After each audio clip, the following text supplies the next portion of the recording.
Good evening, everyone. Welcome to America's Third Party. I'm David Sponheim. Hello. Welcome. Welcome to Technology a Thursday, everyone. Hello. Yeah, this is exciting. I can't get over. I made it in here after tasting that meal I just made, the grits and chicken and peas. I've got this incredible taste in my mouth. I don't know. It's amazing. I just love the taste of that. It kind of seals the deal. It just brings everything together. And when you cook it slow on the stove, which I'm finishing it off, I'm just literally letting it sit in its own heat. I turned it off. It's really good. Cookies, ask Scissor Fight. He's the guy who created that opening.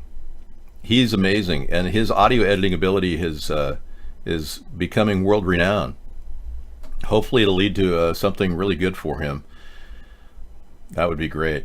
David, I found out what happened to Lena Morgana. She's still alive and making music? No kidding. Is this a joke?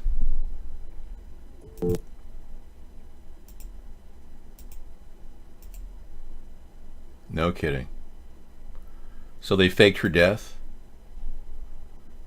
Wow. No, that was published on July 16th, 2010. She died right after that. Yeah, that was right before she died, man. Thanks for finding that. Misanthropy's been looking for female vocalists who sing really well, and I really like female vocalists who sing really well, and I think it's fun to play that in the evening after our show's recorded. So, and I'm checking out too many tabs for Chrome. Let's see if I could get this thing to work.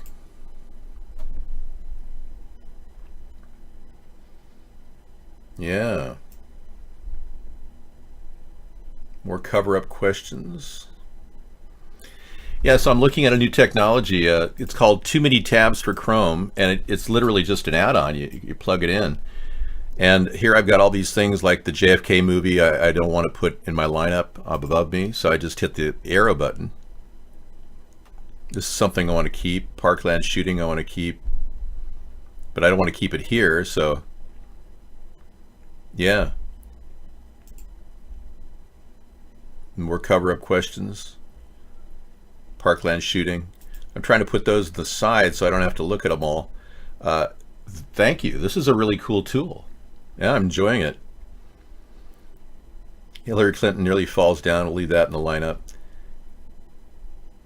Yeah, this is a story about Andrew Breitbart that he was tweeting about Podesta before he died, saying, "Will they cause me to have a heart attack?" That was really serious. I couldn't believe that he actually tweeted about that. That's a good story. Okay, I'm almost done here. Okay, all right. I'm going to leave that in the lineup.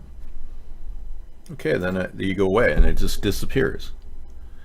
And then now I look at the super sensitive sensor, sees what you can't. Apparently they're going to take standard cameras and add it.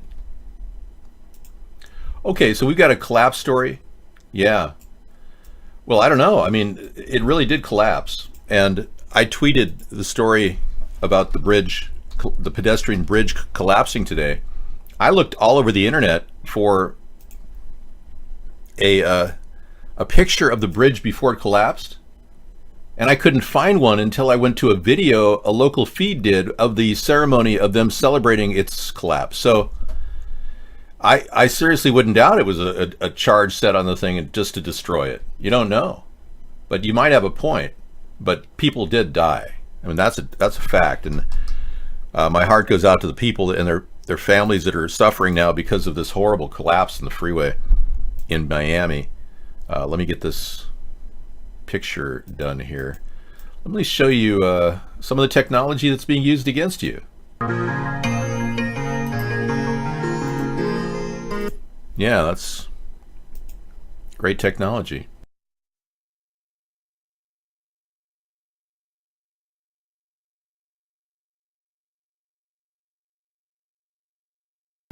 Anyway, this is the chemtrail technology, geoengineering that's being used, and the government doesn't want us to really talk about it. So,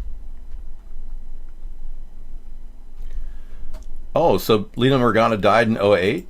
I thought Lena Morgana died in 2010. That's what I heard, on top of a building.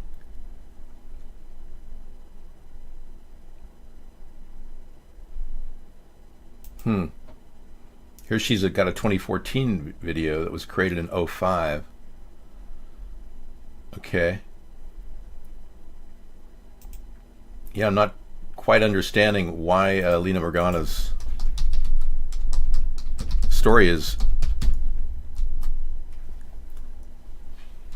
really oh, you're right, yeah, I'm sorry, I was wrong. October 4th 2008, because I checked her death recently and it was not that time, but maybe I was just mistaken. Okay. Wow, so we're onto a thread of a possible conspiracy theory here. Misanthropy is uncovering the possibility that Lena Morgana is still alive, and that they faked her death because they wanted to use her somewhere else, maybe. Who knows? We're building a bridge to the White House. Yeah, well, the fact is, if we continue to talk about the problems facing the country, it's bound to raise the ire of a few people. And that's a good thing, because our government doesn't have enough checks and balances, it seems. With the power of money, people are controlling our government in every way. You should get out in the water and go sailing if you're a fisherman. Yeah. He's chasing his tail, huh? YouTube will link directly to Wikipedia to fight conspiracy theories. Wow. You know, it's not their right to fight conspiracy theories. There's nothing innately wrong with conspiracy theories if people have them. The government has demonized conspiracy theories ever since they created the word conspiracy theory. And now YouTube is willing to link directly to Wikipedia to fight conspiracy theories. Well, we knew that Wikipedia was owned by the government. I could see how many stories have been altered on the wiki, manipulated. I was tracking a story about the maker of The Simpsons, Matt Groening, and I actually looked into his history about 6 years ago, and I tried to find out how he came up with The Simpsons, because I had met a person prior to Matt Groening ever doing anything. I had met a person with the exact character of Bart Simpson in my personal life. And I looked at the wiki back then. It said that he'd come up with the idea at a certain date at his record shop, and Penny Lane Record, where he worked. And that's not consistent with the date and time that I knew that he created the Simpsons character Bart, right after he created Life in Hell, which was a cartoon strip that appeared in the Santa Monica Outlook. Anyway, I went back to that wiki and looked it up, and it had changed. That now he claims that he had created this idea way back in the 90s. Excuse me, in the 80s, in the early 80s. It's like completely different. So there's a lot of revisionist history going on. And I guess Matt could change his wiki if he wants to, you know. I've had no control over my wiki. Hey, thank you, Daryl. Thanks for saying that. Yeah, we've got a lot of things to talk about. The bridge collapsing is a definite sign of... Hang on just a second, I've got a login issue.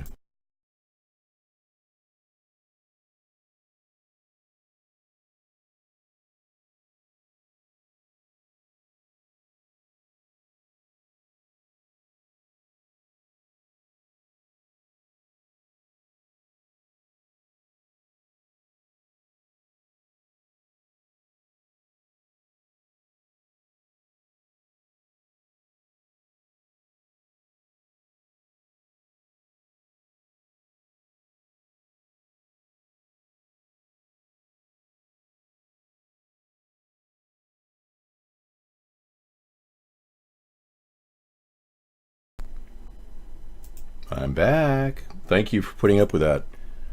Likes of which you have never seen before. It is. All right, so Bernie Sanders is kind of popping up on Twitter right now. Somebody posted, Bernie Sanders posted on his site. So I don't normally follow Bernie Sanders, but he's following the homeless crisis, and I too am concerned about the homeless crisis. But when I go to my tweets, I bring up my most recent tweet. Here is the only photograph I could find of a 950-ton section of the pedestrian bridge before it collapsed. And I looked deep into the internet to find it. Let's see if it'll play. Okay, good. It's still playing. Excellent. Here's the original video that they played when they celebrated it.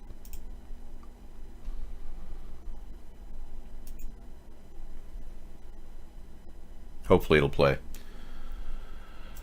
Welcome back. Mission accomplished for construction crews putting in place a large swing bridge that'll benefit students at FIU. We just got this incredible time-lapse video from earlier today. Today, crews swung this 174-foot pedestrian bridge on 8th Street and 109th Avenue, connecting the campus to the city of Sweetwater. People who live in the area hope this will make it a safer way to cross such a busy street.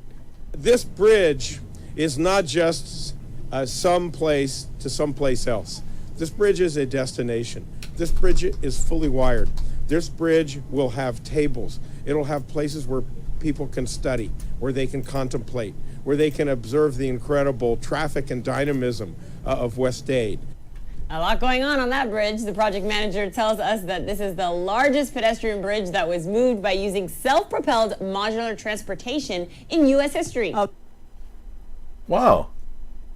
Self-propelled modular construction was used.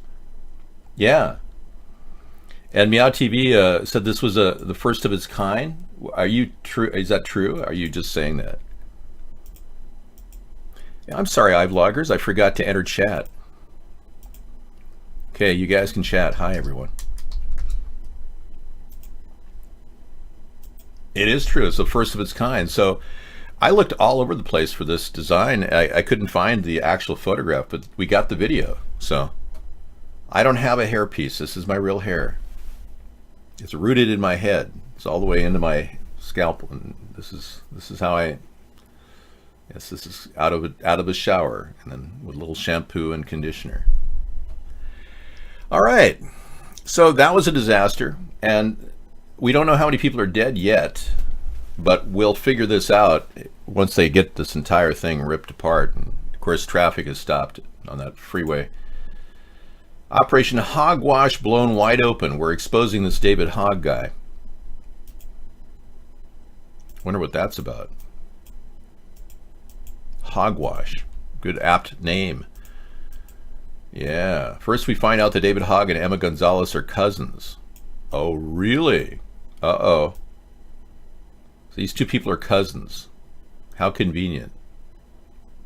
The face of the new young generation concerned about guns.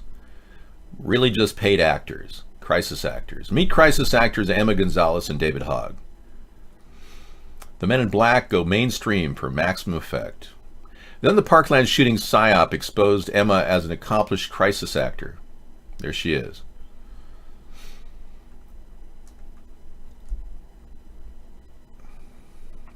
Operation Hogwash, Phase 1. Deep state psyop to impose strict gun control measures nationwide. Yep. It was pointed out in the same expose that a highly radioactive scandal would eventually result from this glaring psyop known as Hoggate. Yes, Operation Hogwash is underway. Nicholas Cruz has been framed. There's all kinds of people talking about this. Yeah, Nicholas Cruz is a young man who can't even talk. And when he was in front of the arraignment hearing, and the defense attorney was saying, oh yes, he pled guilty, he can't even talk. He didn't even acknowledge the judge. I thought that was the rigged arraignment hearing. And the defense attorney, if she had any credibility at all, she would have said that he was innocent by reason of insanity, not guilty. And if he did anything, I don't even think he shot anybody, because I don't believe anybody's dead. Actually, the bridge cost $18 million, which is kind of a low figure considering they did repair in our area for that price on a segment only 8 feet long. So, yeah, they charged, I think, $18 million for that 8-foot segment. So the price on that bridge looks like they got a competitively low bid. Yeah, that looked like it should have been a $30 to $40 million bridge. Maybe that's where they cut the construction value, put in crappy rebar or something. But that does not seem like a design that will be functional for years to come. So scrub that design, you architects. People have died over this. Broward Sheriff's Office released an unedited surveillance video outside Stoneman Douglas High School. It shows absolutely nothing. I tweeted this too, as well, today. Thank you for that link. I've been tweeting my links now so I can keep track of these news stories as they get more and more bizarre. But yeah, you got nothing. Well, they said it was $18 million. Well, for a bridge, well, like I said, we've been ripped off for bridges in our area. We've got a bunch of Democrats in our area. The contractor says it'll be 130 million, and they say, "Oh, okay. Oh, sure." This contractor bid our little bridge repair that happened in our area. No one was hurt in our one, but it was like a 10-foot segment of the bridge collapsed. It cost like a bid of 10 million, and out the door it was 18 million. So for them to do that entire piece for 18 million, I thought that was a little low. But maybe we're just getting ripped off really bad here in stupid libtard land. Yeah. So nothing, basically the government's not releasing anything because they have nothing. Nobody was killed. And the sooner the American people realize we're being played by these false flag events every single time, you'll notice that Donald Trump didn't call this event a fake news. It conveniently wasn't fake news because I think Donald Trump called and ordered this event. I believe he ordered a code crisis acting event, code red event. The redacted people, likely students, just walking around after being told. Yeah, there's a little scooter. Jimmy Kimmel hasn't really said anything at all. He's just, David Hogg and Jimmy Kimmel are in lockstep with the propaganda machine. Jimmy Kimmel's turned out to be the mouthpiece of these corrupt pigs. He's a shill, a complete and utter shill, and he's acting like he's really contesting Donald Trump. Believe me, Jimmy Kimmel's walking in lockstep with Hillary lie and deceive Clinton.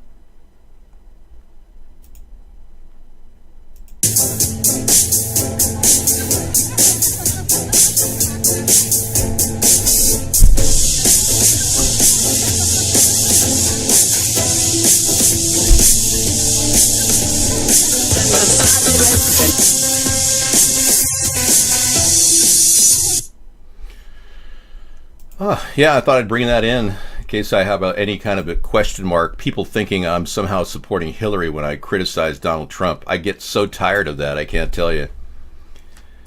I'm the guy Trump stole ideas from to get elected, and even Hillary took my solar panel rooftop idea in the debates. So I'm kind of upset that everybody stole my ideas while they censored me in the mainstream media. Just kind of frustrating, to say the least. Yeah, so there's absolutely nothing from those footage provided by the police. Nothing of any value. And iHeartRadio is experiencing a big problem with the largest radio and media venue out there is starting to go into bankruptcy. So they're iHeartRadio. I just don't think that it's working, that heart thing. Yep. They had a lot of collateralized debt, and it pretty much strangled their business. So now, they're going to have to be broken up a little bit, and they're selling off their billboard business, or at least putting it in a trust fund, which is the most powerful of their media. But these media giants are the ones responsible for censoring me, and now they're going bankrupt. Just shows you how greed will take everybody down, even the ones who think they've got money when they just borrowed it, like Trump. So Trump has flipped almost completely around. He has made a complete about face. It's almost uncanny, but Trump is now admitting that Russia violated the election. I mean, this is a major breakthrough.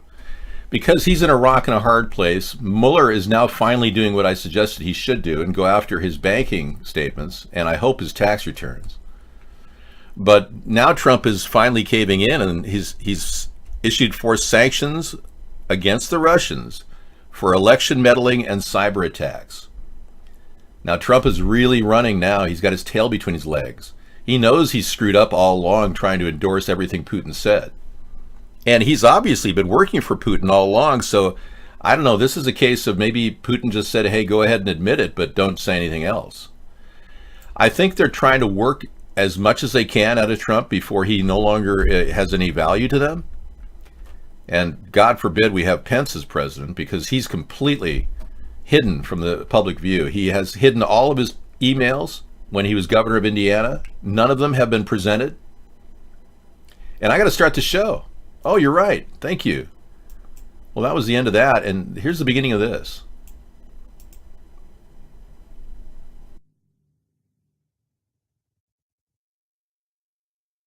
I believe that I am the best person for the job of President of the United States.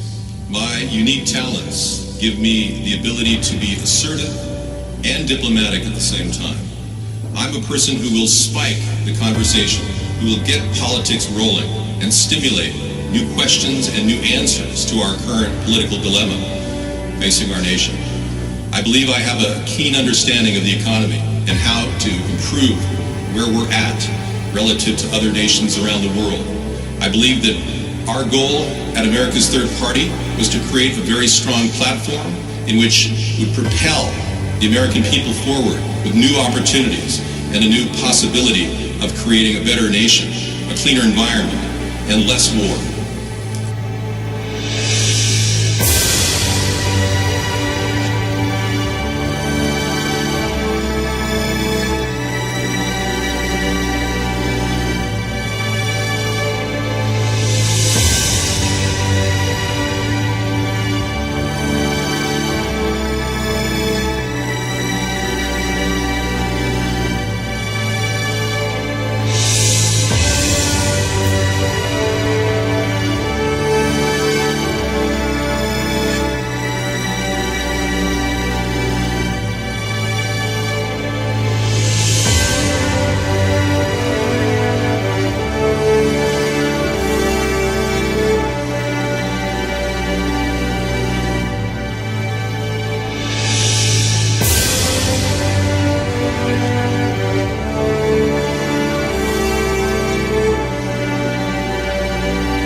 I believe that I am the best person for the job of President of the United States.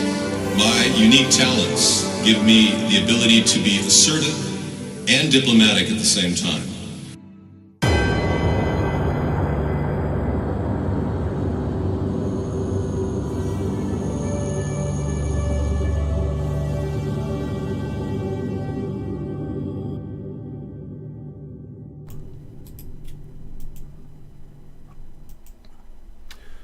Welcome. Good evening, everyone. Welcome to America's Third Party. We are dealing with a tragedy that occurred in Florida, a devastating bridge collapse, pedestrian bridge collapse that happened today, killing 4 people, crushing 8 cars underneath. So 4 people are dead, others are injured severely. Terrible, terrible mistake to put in a bridge like this, wasting taxpayer dollars, $18 million put into this. This bridge has virtually trouble written all over it. Part of the suspension bridge concept that when you work with like the levers of pull and push, you'll notice something unique about this bridge. It has now this is the only photo you can find of the bridge, by the way. I mean, I looked all over the internet to find this video. And when you look at it, the top has to be attached in order for it to be a properly built suspension bridge. The bottom is attached. There's absolutely no support whatsoever from the top section. So whoever designed this bridge is a relative imbecile. The top section has to be held in position at the back end, and it wasn't. So whoever did this is going to be legally responsible for the death of these people, and they're going to be paying through the nose. A bridge tard must have been working on this, because these types of bridges have been built in the past with wires and suspension ropes where they crisscross back and forth for a support, but only when the top section is connected. This wasn't even connecting at the top, which shows you complete bridge tardation. Yeah. So this is an example of the two-party system, and there's stupid people who are running in government right now. I ran into this locally in my local election. That kind of accelerated bridge construction has been done by the U.S. Army. It's supposed to be a temporary bridge, Soy Boy said. Thank you, Soy Boy. Well, it's absurd to think that that's the kind of bridge that they would put up and put people's lives in control. So clearly, everybody in Miami is extremely upset right now. What happened? And Scissorfight is having some misgivings about Richie from Boston. Wow. Yep. I know. Richie from Boston, yeah, somebody's funding him. I've been saying it all along. Thank you for coming to that conclusion. Yeah. He's kind of a bore, and he does kind of run off with the mouth a lot about things. But I tend to believe that he could be bought off. Anybody who's got their YouTube sites up and running right now, it's only because they're sucking up to the big picture. The people that are getting their sites back together are usually journalists that you think are going to be good, but they turn. Money buys a lot of people. When I saw Richie from Boston driving around his car, you got to wonder, is this guy, making big bucks on YouTube? Because people are vulnerable to money. It was only to go across 6 or so lanes of traffic, you say. They should have just dug a tunnel system. Yeah, you're right. Good point, chat room celebrity. Well, the disaster is a diversion, that's for sure. And some people would like to believe that, Trump will do anything to divert our attention. It's possible that they just set charges on the bridge and took it down, but I think the construction value of that bridge was a pathetic joke. There would be seawater below the earth in Miami, yeah. I don't know, it's inland. I don't think there's seawater down there. And even Alex admits he's a Zionist shill, yeah. Hey, so a lot of you people really started your quest to go down the rabbit hole on shows like Alex Jones and got disenchanted when he started flipping all over the place. And some of you voted for Trump thinking he was going to stop the deep state. And then he too started flipping all over the place. Well, none of those people have done what I've done. 9 years of being censored and still maintain a constant show, delivering information and shared links on a daily basis, and talking about politics, giving you commentary, etc. I paid my dues and I'm still being censored, and that's because I am not going to be the kind of person who would cave into these people. I'm not greedy. I've dedicated my life to a humble way of life. I was very, very influenced as a young man by the Eastern mindset of Buddhism. Not that I am a Buddhist, because I'm not, but I was very profoundly affected by their view of the world, where you appreciate the simple things in life and you become happier as a result of it. So that's the quest I went on, and it brought me here, and it gave me the ability to do a show for 9 years without any money or monetary gain whatsoever. Now, this has been such a powerful run that we're now picking up steam and we're moving into the realm of possibly getting coverage. But you never know. These people want to keep me out of the scenario, even though I've got great ideas, so great that Trump and others have copied them. So we're in the right place right now as Americans to get a real political alternative to the two-party system going. The question is, can we pull it off with no funds? I don't know. And I'm not asking any of you to donate, because I know a lot of you are really kind of in a tough situation. So we just do the show every day regardless. I mentioned earlier that there's sensors being put together. Oh, sorry.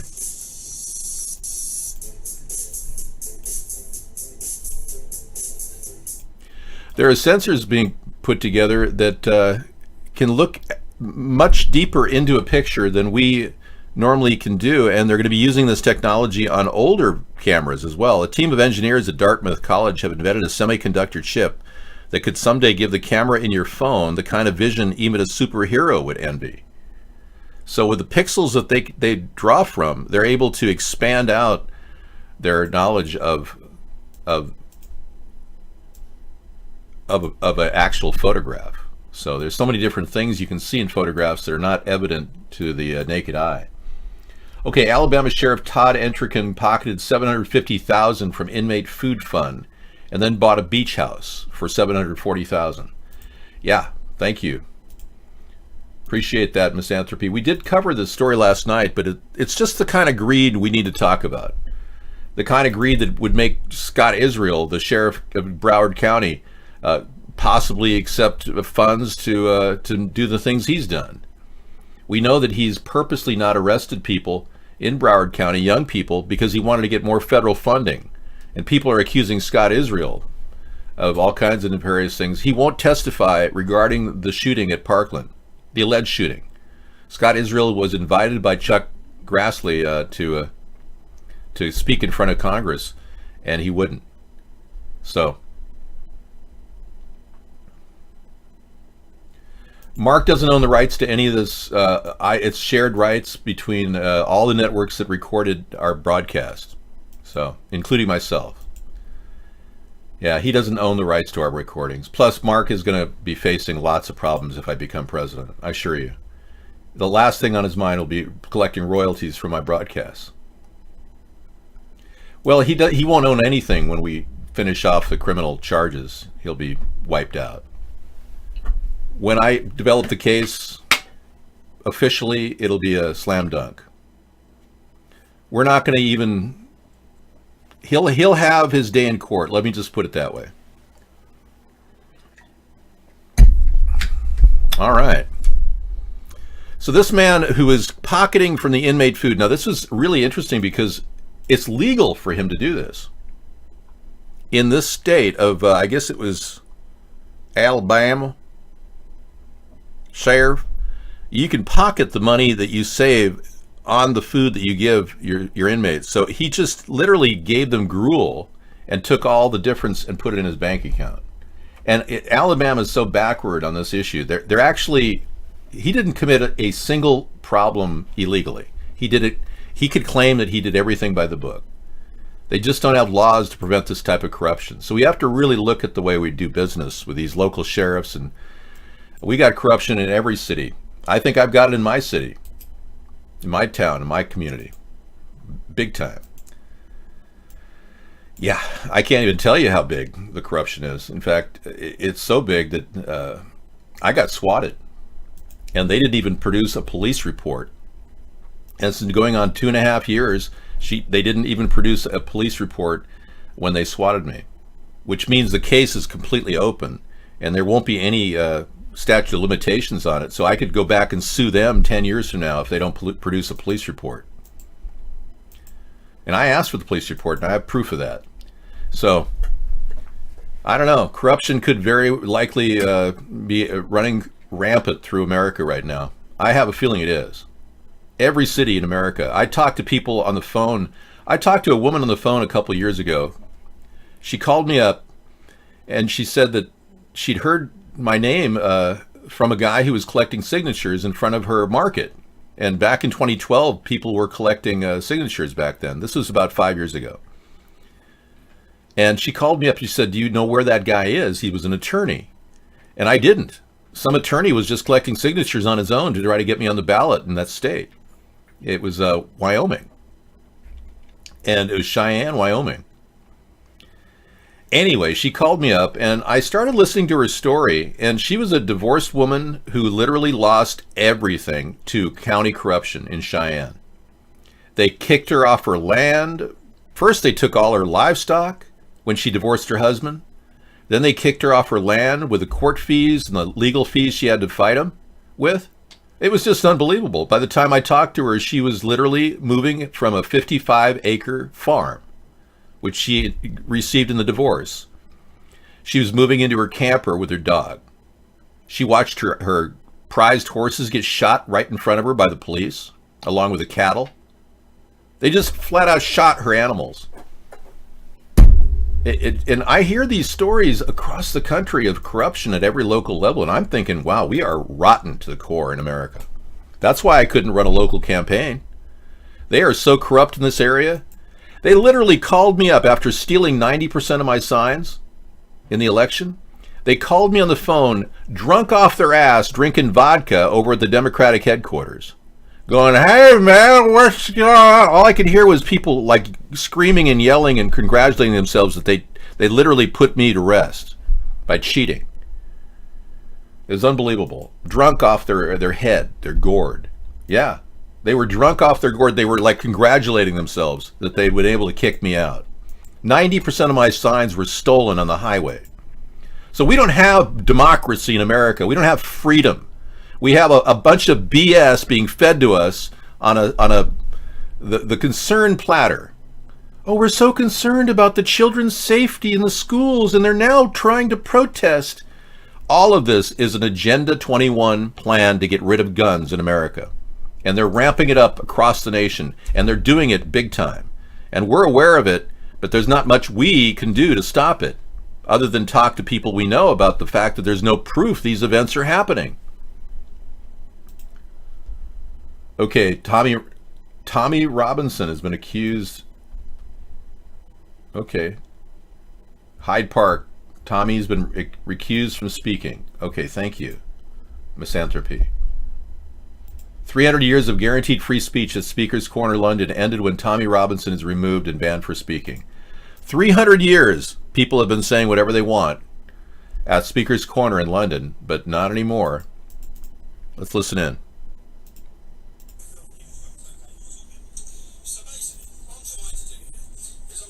Talk about freedom of speech being under attack, and as I'm trying to talk about freedom of speech, these guys have turned up. They've told me I'm not allowed to talk about freedom of speech. I'm not allowed to. I have to leave this park. I'm in Speaker's Corner in Hyde Park. I was here to talk about the value and the history behind Speaker's Corner. 300 years of history. 300 years of history. People have come here with difference of opinions and difference of thoughts. From George Orwell to Lenin, to Karl Marx. People have been free to come to this park, to criticise different ideas, to debate. Yeah. Only that's changed now. Wow, big change in the UK, a police state descending on the UK people when this man, Tommy Robinson, who's gaining a lot of support. Okay, we got a couple videos to bring us here. This is a stress test on the bridge. The crane, yes, I have. Okay, tell me that story. They moved the crane. They moved the crane before all the officers who got there. They moved the crane because I saw it. A piece of that crane, they were tightening the cables, and a piece of that equipment that was hung on that crane fell on the far right side of the bridge. While you see the far left side tilted up, it couldn't hold that what fell on the right side, so it collapsed. Wow. Okay, so they were working on the bridge. I added that to our link tonight.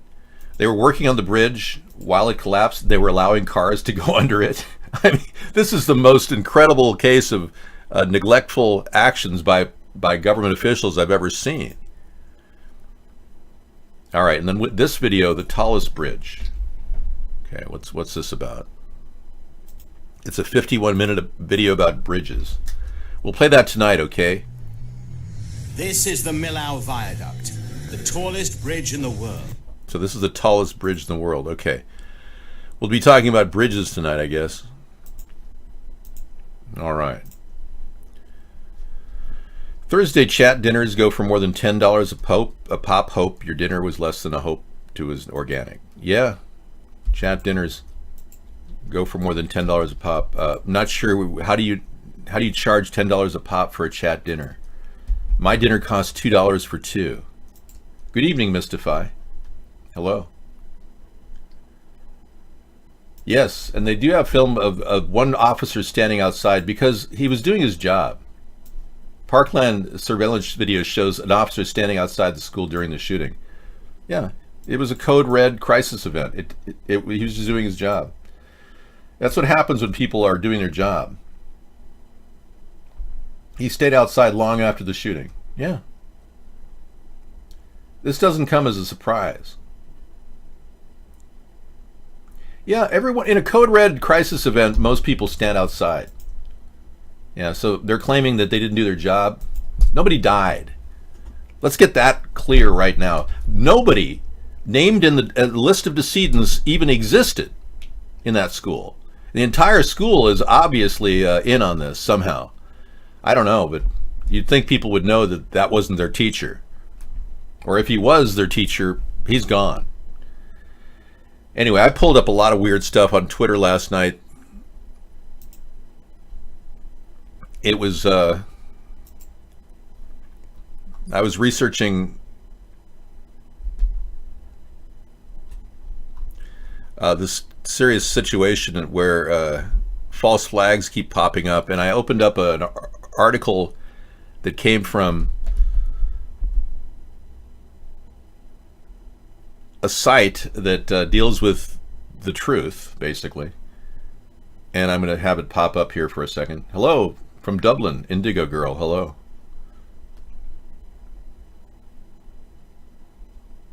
Both chat dinners usually have 10 people, $2 for 20. Yeah. I didn't know you're doing chat dinners now. Tell me more about that. Okay. You remember the South Carolina shooting hoax?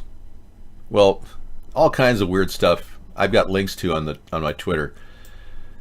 Because Dylan Roof's sister allegedly made a few threatening comments, and now she's in jail.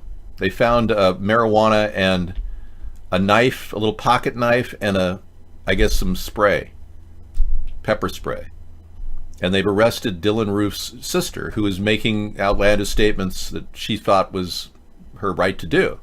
And technically she didn't do anything wrong. She didn't threaten anybody directly, but Dylan Roof's the guy who's in jail for committing this horrible crime, which I'm digging deeper into this and finding out all kinds of horrible things. One of the most obvious things about this picture of the pastor and supposed state senator, number one, Clemente Pinckney was running out of money. Their church was completely broke, and they had major termite damage prior to the supposed shooting that happened when Dylan Roof was accused of this. He's still facing his future as permanently in jail. But yes, I've seen the Jesse Ventura 911 video. It was very good. In fact, he interviewed people who had been at the 911 facility, Mystify, that found the 2 black boxes. And the FBI never admitted that the black boxes were found. That was a very interesting testimony in that video you just saw. Yeah, I think he is a gatekeeper. I think Jesse's just kind of controlled opposition, but they're willing to release some information through Jesse and Alex Jones. Yeah. Do Jesse Ventura? I'm not gay. Is he gay? I don't do men, Steve-O. Oh, you're saying do an impersonation of him. Oh, okay. Well, there's a famous conversation between Jesse Ventura and Alex Jones where Alex Jones is telling Jesse Ventura, "You're not going to believe this, Senator or Governor. You're not going to believe that the Bilderberg Group is secretly working to destroy all of us, and you're one of them." Why would they do that? Because you're one of the people that are aware of their secret plot. Why would anyone do that? Jesse Ventura is so sweet in his demeanor, He kind of doesn't get it, I guess. But he's a great guy, and I think he should have remained governor of Minnesota. Okay, so is the corpse of South Carolina shooting hoax Clemente Pinckney a wax dummy? And then we look at it. We've seen wax dummies before, like the wax dummy of Michael Jackson in the when he was. What happens is wax falls, it breaks, and even the wax here they put on his nose, Michael Jackson's nose, is obvious, and right here you see it falls. Wax falls traditionally. It doesn't have any holding power.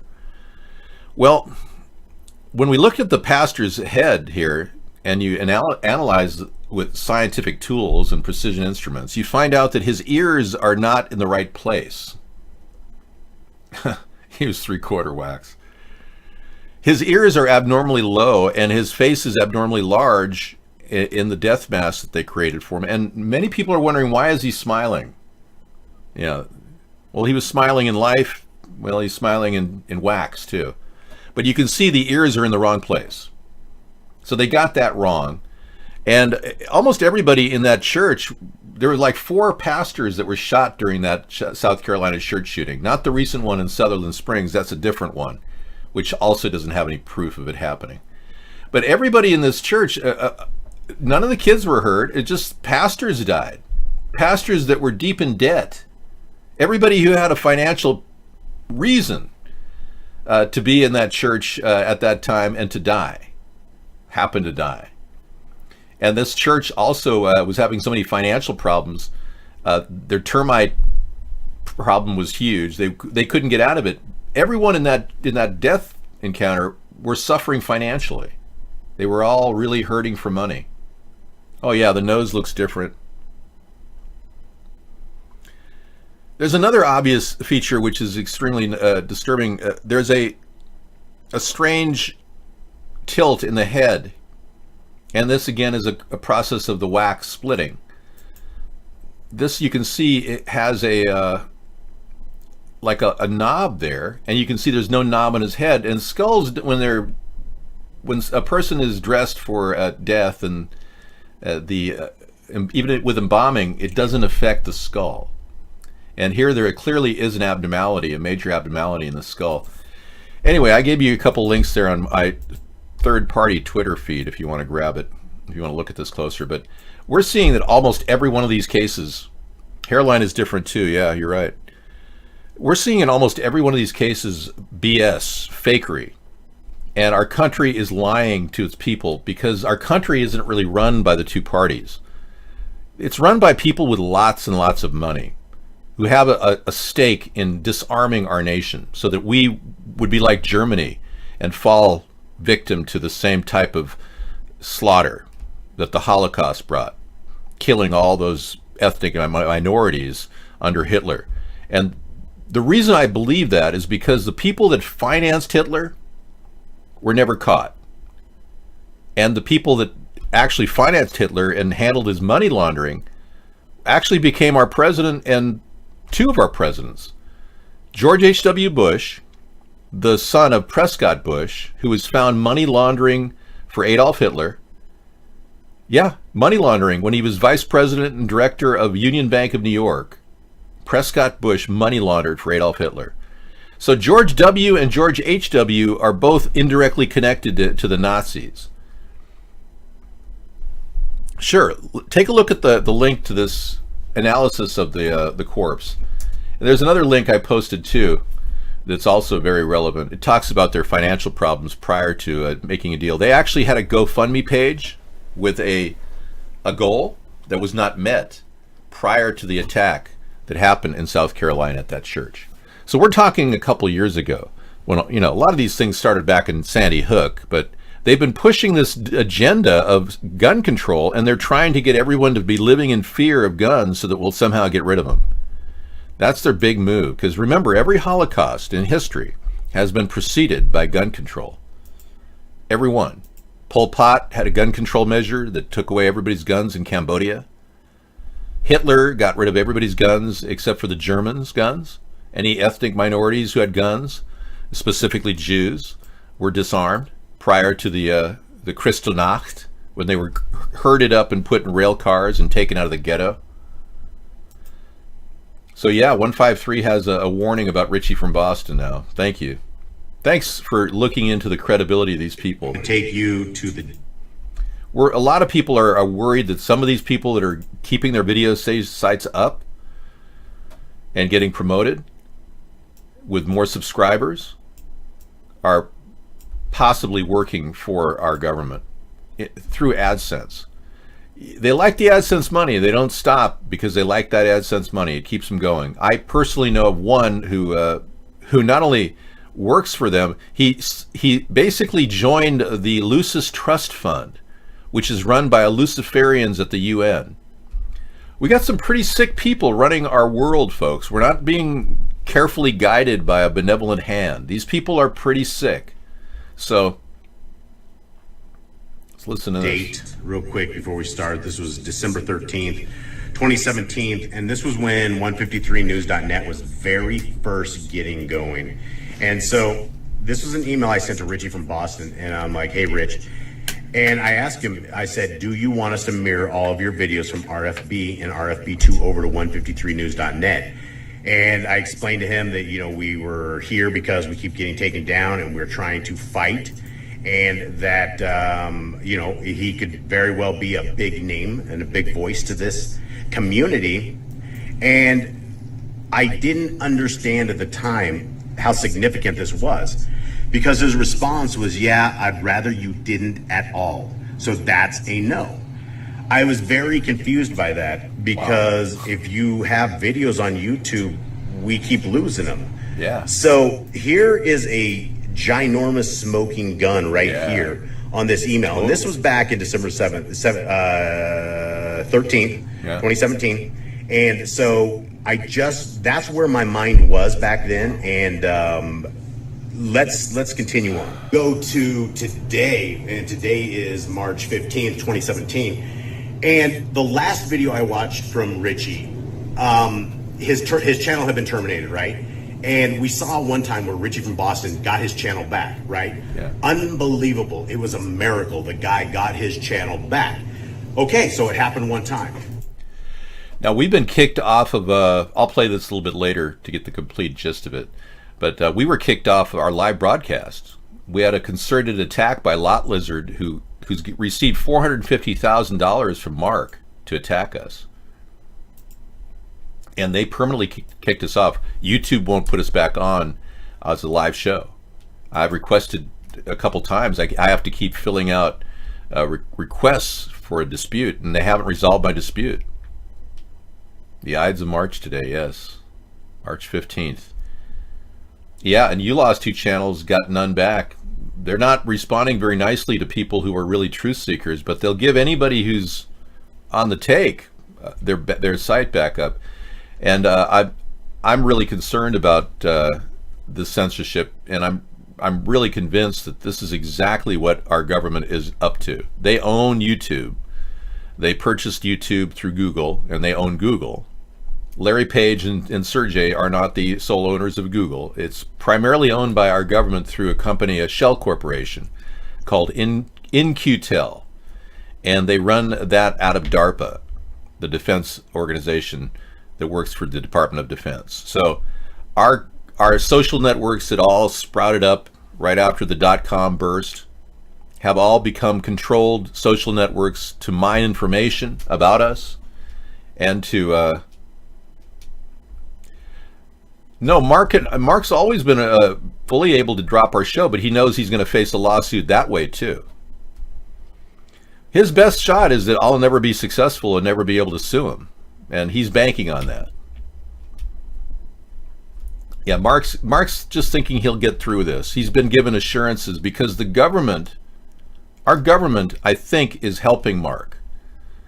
They're concerned about what I'm doing because it is defying their Nazi control over our government, their Zionist Nazi control. Now remember, Zionists are not just one particular race of people. The Zionist New World Order people who are running this attempt to control the media and control politics in America are not necessarily Jews. Look at Joe Biden. He's not Jewish, and he says he's a Zionist. There's a lot of people who are confused about who they are. They're Ashkenazis, and the same group of Nazi Ashkenazi people that were living during World War II. Hitler was an Ashkenazi. All his funding agents were connected to the Ashkenazis. The Rothschilds, the largest financial family ownership in the world, are Ashkenazis. They're not Jewish. They like to be considered Jewish, but they never were. They're court Jews. They're Nazi Jews. Yeah. Hard for people to understand that. So we're still fighting the Nazis, folks. That's the bottom line.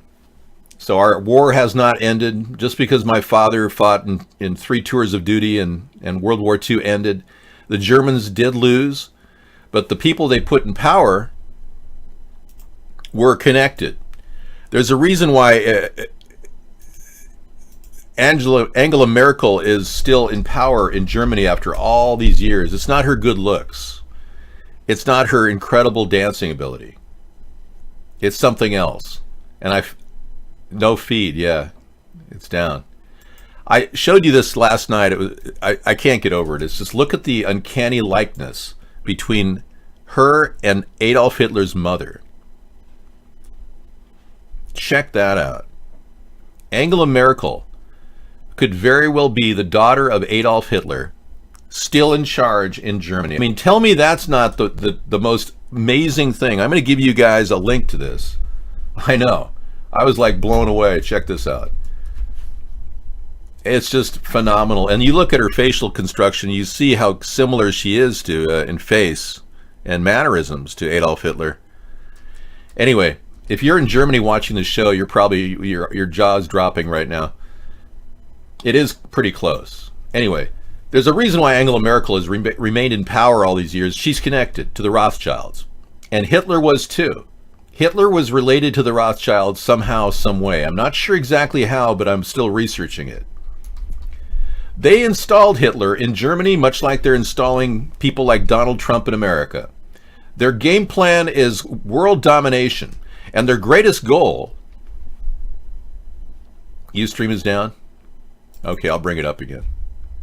Thank you. All right. Welcome, Ustreamers. Sorry Ustream was down. It was giving me problems when I first started the show.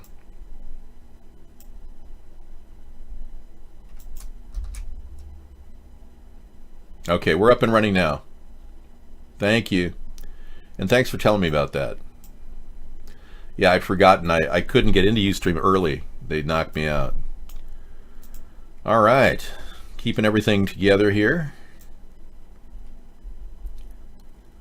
Audio's better here than on iBlog. Okay. I can't really tweak the audio feed on iBlog, but good to know. I'll keep that in mind. We're lucky enough to have a pro account at iBlog, so I can do the RTMP feed. And when I look at my settings for iBlog, I'm not really seeing any major audio alterations I can do on this end, but I'll look at it next time I start it up. Hitler's father was a bastard child.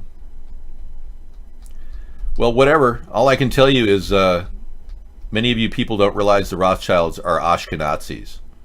Yeah, you're gonna have to get with the program. Hey, I'm way ahead of you people who are who've been pursuing this Zionist connection for years. You're being led astray. You're being told to promote this Holocaust, holohoax theory. They're trying to discredit you.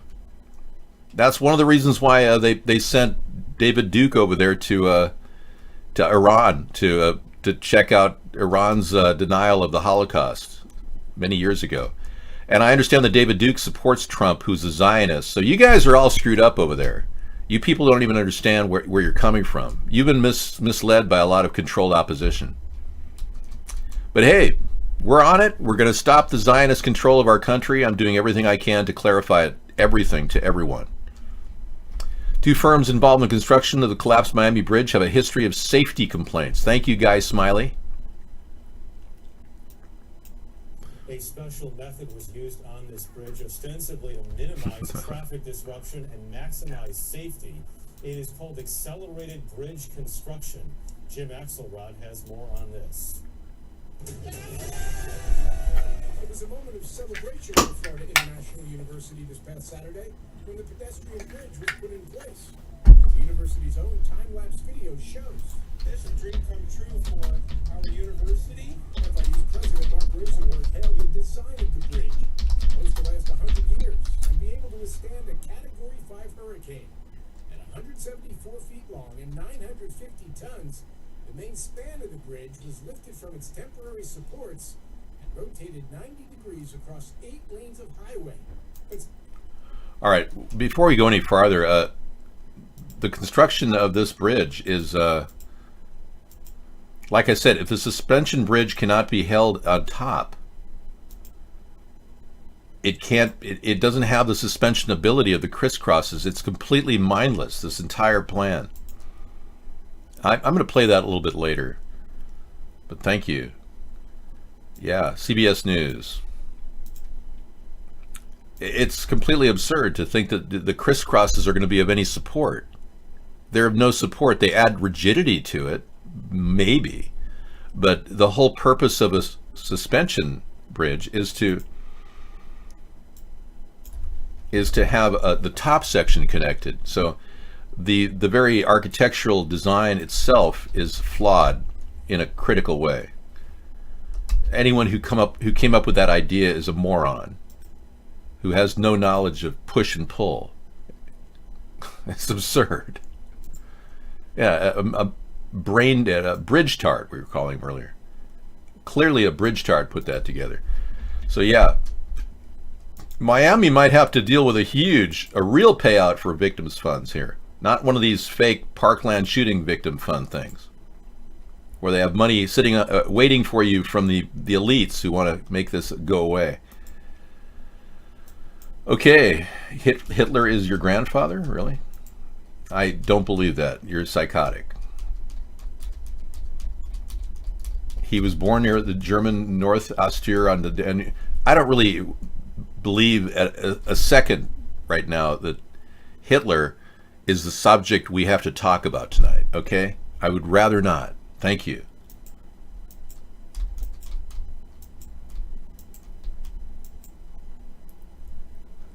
You were a Viking warrior back in the tributaries of the Danube. Okay, so we've got a lot of people thinking they're living in another time. You've been watching a little too much Harry Potter. Oh no. Okay, this is serious, folks. We've played the video of her nearly falling a couple times. But this is serious. Hillary Clinton fractures her wrist after slipping in the India resort bathtub. This has been a really tough time for Hillary. She's been traveling around and just falling all over the place.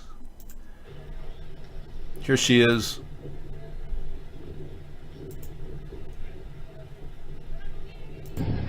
She nearly fell there. Whoa, jeez. Oh my goodness.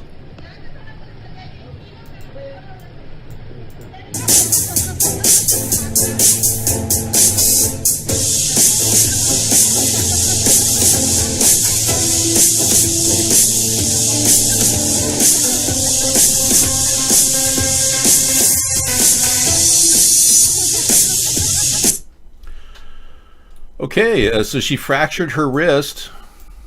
Hi, Sarah. Hello. Hello. There was a terrible bridge collapse in Florida. 4 people are dead, many others injured. The bridge was yeah, it was 4 people killed. Let's see if I can bring this up to you. Yeah. It was a pedestrian bridge? It's a pedestrian bridge. The construction value, in my opinion, was horrible. Crushing 8 cars underneath. I was just kind of shocked. The stress test that they did on the bridge caused bridges to collapse like this, and that's why I'm shocked that they even, allowed it. Okay. I am going to take a look at a little bit of this video later tonight. I added it to the loop. We got it tonight, so I'm getting that out of the way. Adding this one. This guy, Tommy Robinson, has been removed from Speaker's Corner in Hyde Park in England. The first person to be removed for speaking freely about a subject in 300 years.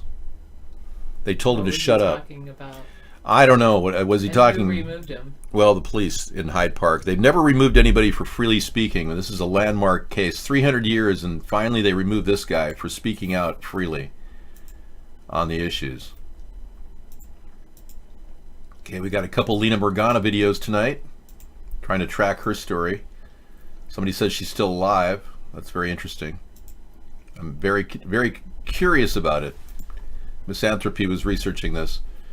All right, and then yes, and then this story came in. YouTube will directly link to Wikipedia to fight conspiracy theories. Now, no one ordained YouTube to decide what's right and wrong. No one said conspiracy theories are right or wrong. But the government is somehow partnering up with YouTube and Wikipedia to eliminate the voice of dissent. Just like they're doing in Hyde Park with Tommy Robinson, eliminating the voice of dissent. Very interesting stuff. So let's get into the chat. You guys can talk to Sarah. Did you already put this one in your list? Yeah, that's in the list. Let me get rid of it. Okay. Very interesting stuff. Not something that I want to... and I'm using this utility. I added it to it. It's called Too Many Tabs for Chrome. I'm going to show it to you. We have this new tool. It's a technology that they gave us. Oh, sorry. Yeah. It's pretty nice. Look at that. Somebody suggested this, and if you I don't... think it was Misanthropy. Misanthropy suggested it, yep. Here's a car powered by water, salt water. I'm going to preview right now. It kind of tells me where I'm at here, gives me more space. And when I get rid of it, I just click on it like that. It goes away. So let's get the water car for you guys to look at. This is perhaps the best... Can't you just click on it in the thing? I could, yeah. I could have done that, yeah. This is a car that is premiering called the new Quant E-Sport Limousine. It runs completely on water battery system, flow cell technology. Amazing stuff.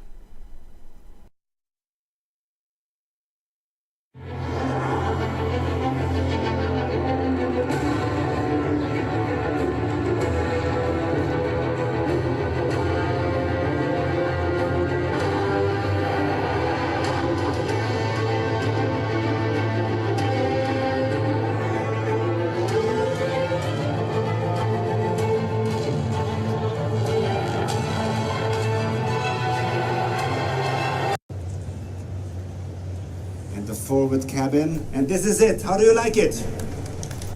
I'm amazed. It looks beautiful. Yeah. So we're going to play that video for you later tonight. The sport limousine. Flow cell technology is proving to have more energy storage than the batteries that we have with lithium ion. So saltwater flow cell technology is proving to be an even bigger storage device for electricity. Wonderful, huh? Yeah, exciting stuff. Really cool looking cars coming our way.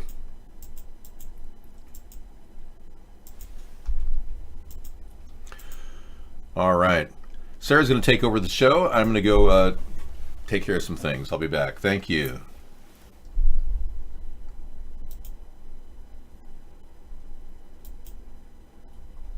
Trying to get rid of any kind of a conflict we might have here. Yeah, I think I'm done with that too. And I'm going to keep these right here. This is firms behind the construction of the collapsed bridge. That's the story I want to play later from CBS. All right, trying to keep our links under control now. That's really good. All right. Thank you. Today, I think we'll get... I don't know. Wait, we did trivia. We did American geography yesterday, so we're going to do business and economics today. I don't know if Trump Jr. is getting divorced. That was weird. I had Darth Vader jump out at me.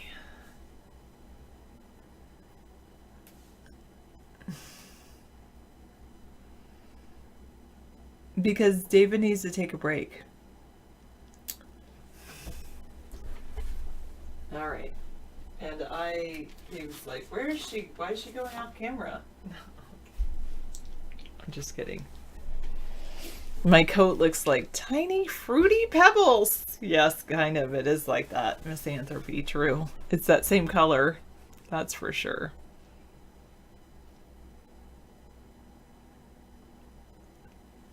All right.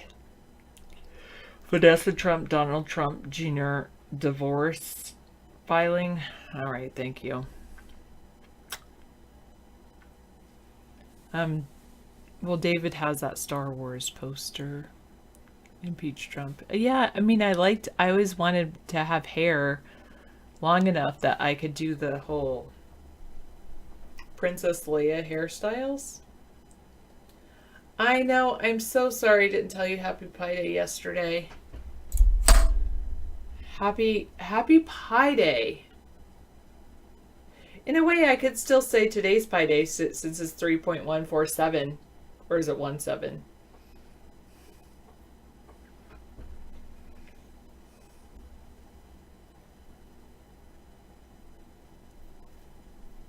I know, I didn't really celebrate Pi Day like I should have. I did do some things with time, I think. Clocks. That's close enough. The circles. Pi. It was March 14th, 30.14. Oh yeah, I always wanted hair long enough to be like Princess Leia, like she does this weird things with her hair. One of which was like a 159, yeah, that. And then it was gonna be like this. Oh, Pi, yeah, 3.14. There you go. That was gonna be like my Princess Leia look. But I don't have another thing to do, so I'll just leave it like that. I know, Motox B820. This channel is still a thing? My goodness, David is persistent. So you'd be perfect for a Disney movie. Yeah, sure. Daryl, you use Pi every day at work? What do you use Pi for? That's pretty cool, though. Yeah, my half Princess Leia hairdo.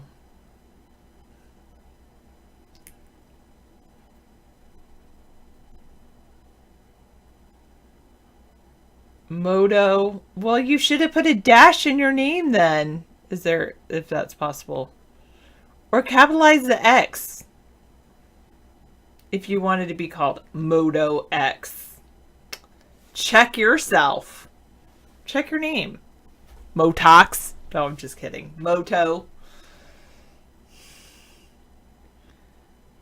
What is OIES?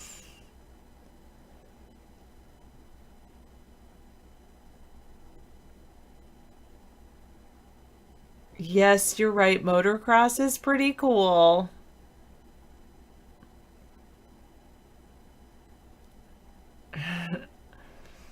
All right.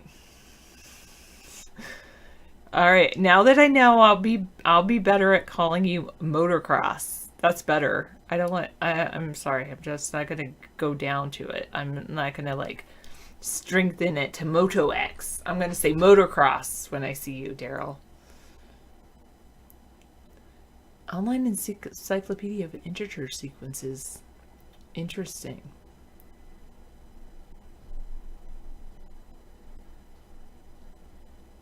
What, Mad Dog? Who's screaming? Were they bagels on Leia's head? I thought she just had long hair like me. I like the new ones too. I don't know if I'm capable of creating those new hairdos and the new princesses things in Star Wars. Oh, yeah, David doesn't have to go back to work, so he'll continue to stream forever.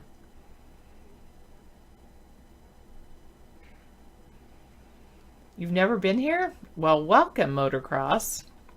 How's your motocross racing going? I knew this 10-year-old... Wait. Motocross and BMX. Two totally different things. Sorry. I was going to say I knew this 10-year-old that was totally into BMX racing, but I know that's different. I know. I'm sorry. Oh, you haven't raced for over 10 years? Do you think you're going to get back into it? Maybe instead of getting into motocross, get into BMX racing. And then help young people get into it. No, Mad Dog. Why are you believing people in the room? Why do you have to be like that?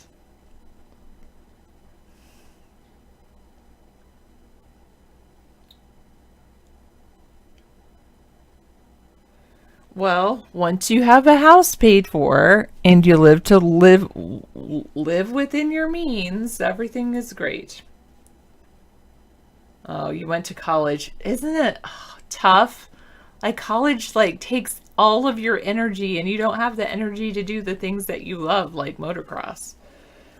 How am I acting strange, Misanthropy? I don't mean to be acting strange.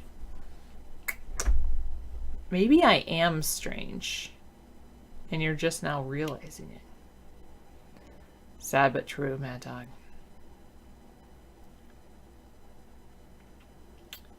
Maybe he just wanted space, motocross, Daryl. You know, he just needed a little space where your bike was taken up. Speaking of being strange, when you're strange,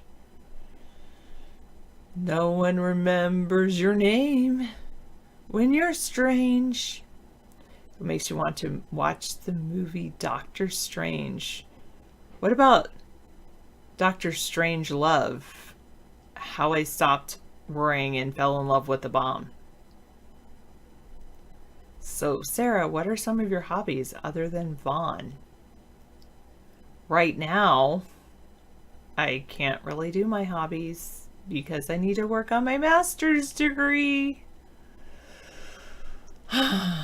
Other than that, I mean, I like the idea of technology. So I always like play around with that in my mind. And then really, I like the idea of reading, but I don't really want to read everything. So I like books on tape. And then, yes, Balon, you're right. David is exceedingly frugal. Exceedingly frugal. And he owns his home. So he saved his money. Well, that's true. No, I'm just going for a master's right now. 150. I don't know about going for a PhD. Let me get through the master's first. And then I'll let you know. I haven't yet eaten the grits and chicken David made, but I will because I actually like grits.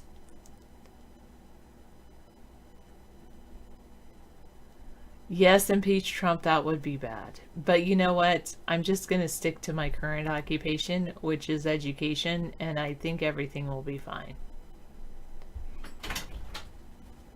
It's going to be a master's in learning and technology. Two of my favorite things, learning and technology. Yeah, I do like those things. It's true. All right, are you ready for some trivia finally? Information technology does seem fun.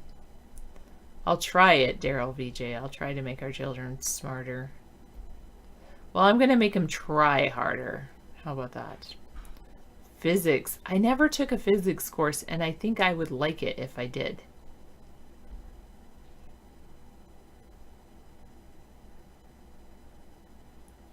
Good thing I found an affordable school so I don't have to put tons of money toward paying for my schooling. All right, we're working on business and economics as our category, and we're doing trivia. And so I'm going to give you a clue and you can guess what it is. What is the part of the economy devoted to the production, processing, and distribution of food, including the financial institutions that fund these activities?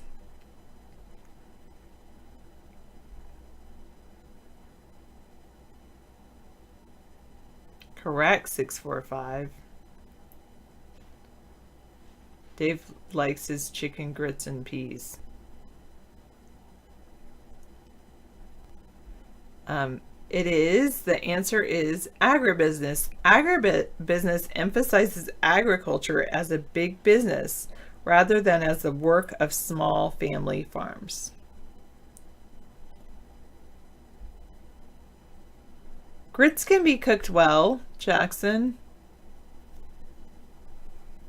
I liked grits. That's why we have so many grits. I told David, let's buy a bag of grits.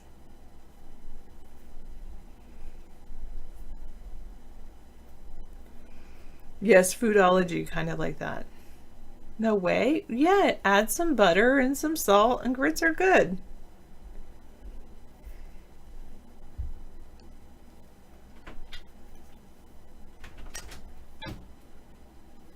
You bought some grits and they just sit there. Now you can watch David's grits cooking and then you know what it is. A grit is, it's not, a grits are, Hominy, right? it's basically, do you know what hominy is? It's like big white corn kernels that are then ground down. That's what it is. Oh yes, and if you melt cheese on grits. Yeah, I did that. I melted some cheese just now. Yeah, then it's really good. Cheesy grits. Jackson's like, it's just like a big thing of bleh. Yeah. I do like cheese, but I don't usually like slime. Oh, 645 true. I love math.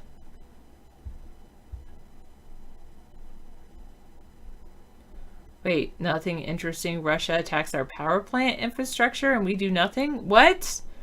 Grits, what? Bye, motocross.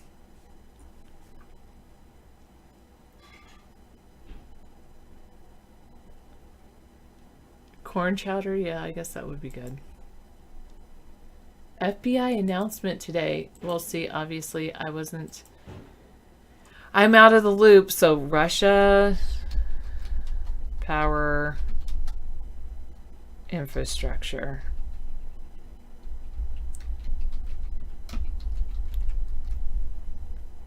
Cyber attacks put Russian fingers on the switch at power plants, the U.S. says. Russian government cyber activity targeting energy and other critical infrastructure sectors. Russian hackers attacked U.S. nuclear, aviation, and power grid infrastructure. The FBI and DHS are warning. All right.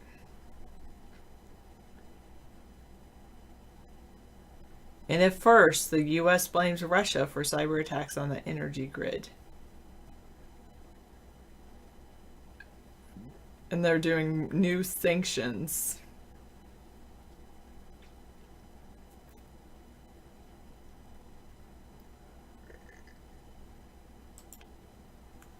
Told ya, I am Googling it. Actually, I'll bring it up. All right. The Trump administration on Thursday blamed the Russian government for a campaign of cyber attacks stretching back 2 years that targeted the U.S. power grid, including nuclear facilities. The condemnation is the first time the United States has publicly accused Russia of attempting to hack into the American energy infrastructure. U.S. security officials have long warned that the energy infrastructure may be vulnerable to debilitating cyber attacks from hostile adversaries.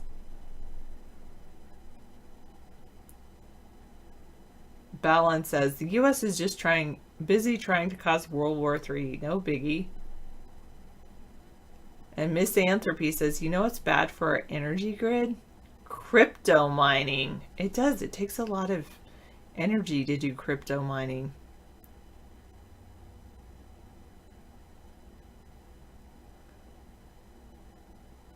Oh, an alert published by DHS, Department of Homeland Security, and FBI said a multi-stage intrusion campaign by Russian government cyber actors had targeted the networks of small commercial facilities where they staged malware, conducted spear phishing, and gained remote access into energy sector networks.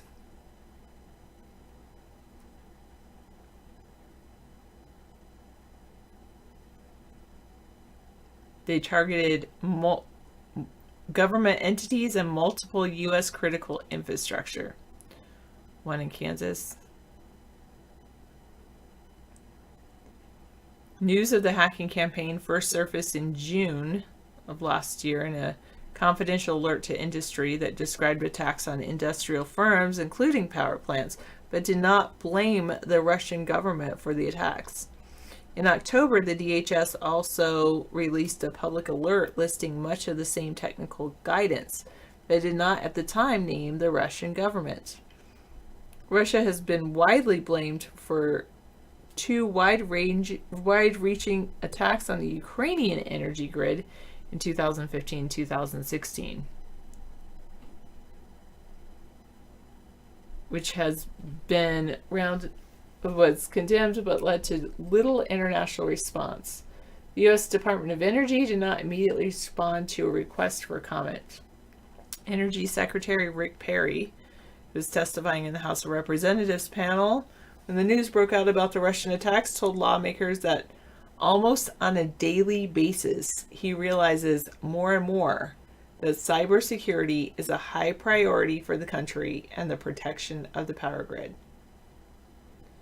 On Thursday, the U.S. Treasury Department also announced it had imposed sanctions on 19 Russian people and 5 groups, including Moscow's intelligence services, for meddling in the 2016 U.S. presidential election and other malicious cyber attacks.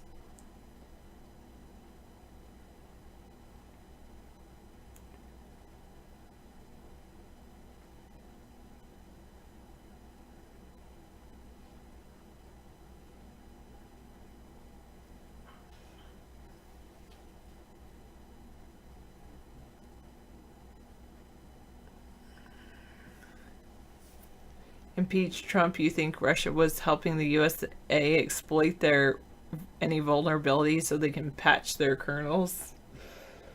I don't know about that, but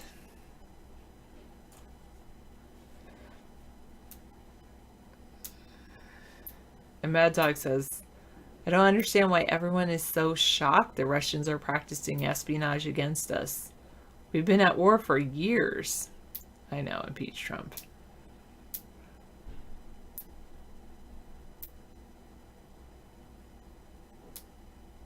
"645 thinks we'll know if they really do get through." Maybe. Maybe not. If you have people like me that like technology but aren't as tech savvy as we should be. That's it. Alright. New trivia question. True. 711 says it shocks him is the silence from the White House. Alright. What is traditionally the second largest stock exchange in the United States? It is in New York City. It's often identified in financial pages, or in 1998 it merged with another one. Yes, now it's NASDAQ. It used to be the American Stock Exchange. Good job, 645. Yep, American Stock Exchange, which merged to have NASDAQ. Try that one with Common Core. Dr. Meow's giving me a video. Oh, I like that. Okay. And it's a Cambridge exam question, 1802. Walker. Find the sum of the following series. 1 times... Oh, here, I should show people this. Let me go over here. What did I just do?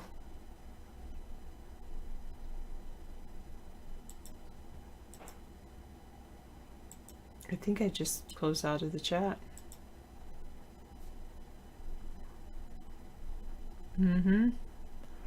Alright, you're gonna have to give... Wait, don't do anything yet. In a moment, you'll have to give me that link. Again, because I closed out of the chat accidentally.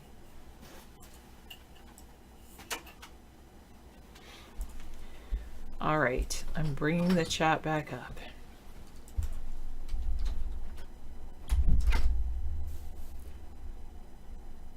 I might have closed out of some of David's tabs accidentally. I'm sure he does, Mad Dog.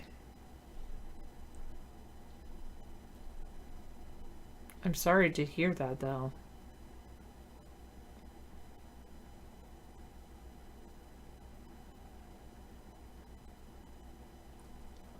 Okay, I'm going to add it to Hey, this is Presh Talwalkar. I want to save it. Can you solve a Cambridge exam question? Math problem 1802. I would like to go play with this.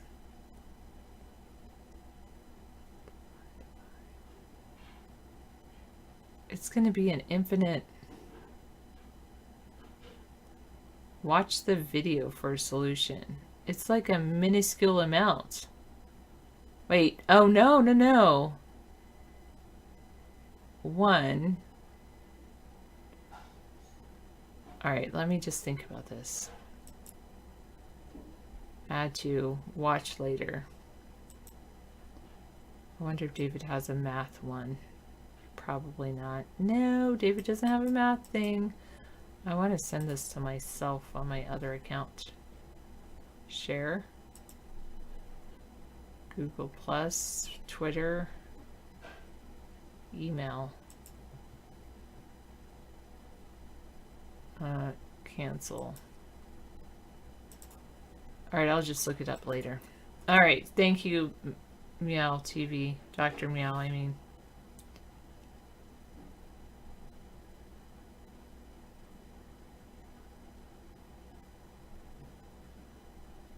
It's a basic telescopic question. By Newton's law, mv squared divided by r.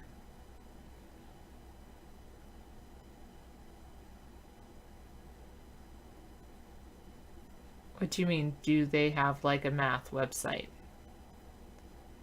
Hello, Cyber Jedi. Tell David to make me a mod here, Sarah. Oh, hi, Sarah. Why do you want to be a mod there?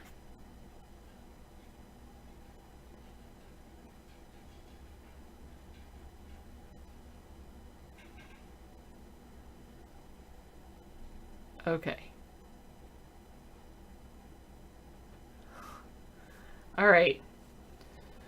Moving on. What is a term that refers either to the gradual paying off of a debt in regular installments over a period of time, or to the depreciation of the book value of an asset over a period of time? Good job, 645 and Brian Pumper. Yes. Amortization.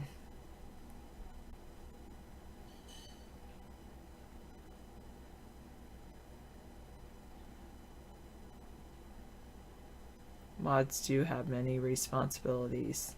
It's true. True. All right, new clue. What is a sum of money payable yearly or at regular intervals? Many people's retirement funds are set up to be paid in these. Yes, 645 and Brian Pumper. It's an annuity. Oh, yes, you do. You have a master's in business administration. Nice. And it will be 20 years pretty soon, Dave the Clown. What is a formal evaluation of property by an expert used to establish its market value?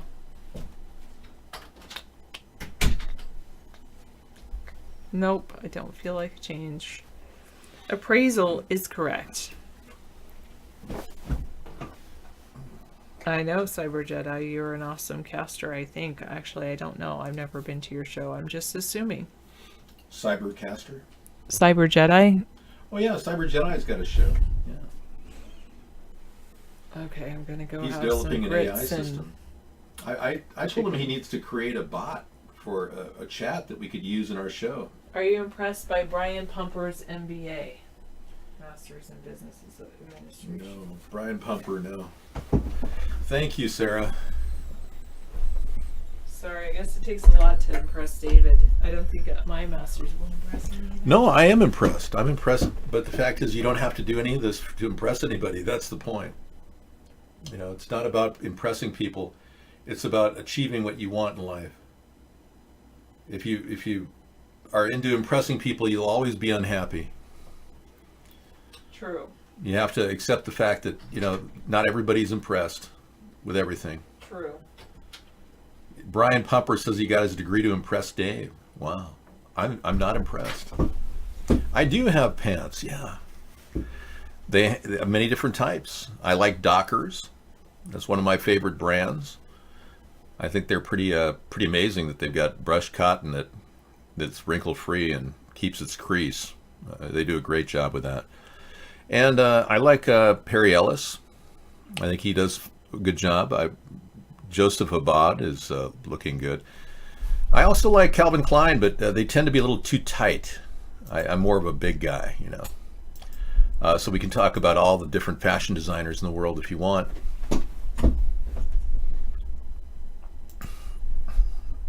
I'm wearing a George right now. This is purchased at Walmart. One of the best brands they could ever come up with was this George brand. It's a very well-made product. I mean, Walmart actually looked really hard and wide to find a low-cost, well-made product for their suit line.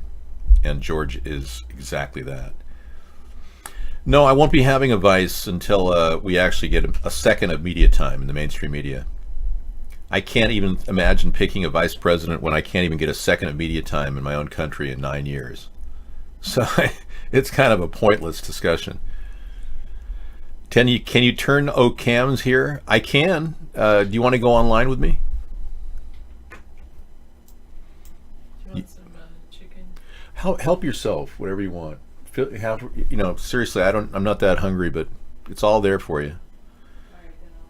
Have whatever you want. Yeah, so Cyber Jedi wants to open up chat. Your broadcaster. Co-host. Okay. I turned on co-host for you, so I don't know what's going to happen. I don't know if my browser will work. I can't tell you if this will even function. I've had problems with it before.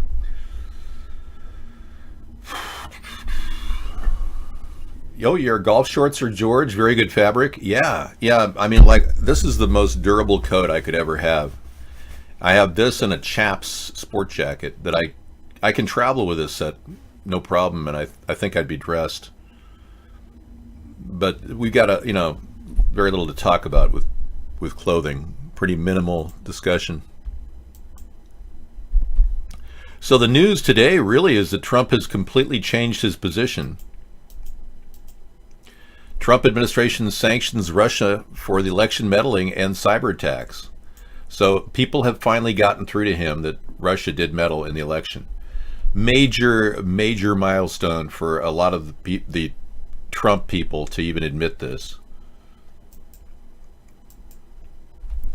Trump is flip-flopping on almost everything now. And he's, after firing 30 people since he became president, he's a nightmare unwinding every day. Now, Dave Chappelle's family, they're claiming that he was killed and he was cloned by the Illuminati. This is a really weird and strange world we're living in, when somebody can pop up out of nowhere and start to look like a different person to everybody they meet, and even act like a different person. And we all know that Oprah was allegedly involved in the Dave Chappelle alienation, ostracizing of Dave Chappelle. Well, yeah, things don't look right here. He's big, he's bad, and he's kick-ass. And that's definitely a different nose. See, y'all believe that this is Dave Chappelle? I don't. But y'all can believe whatever you want.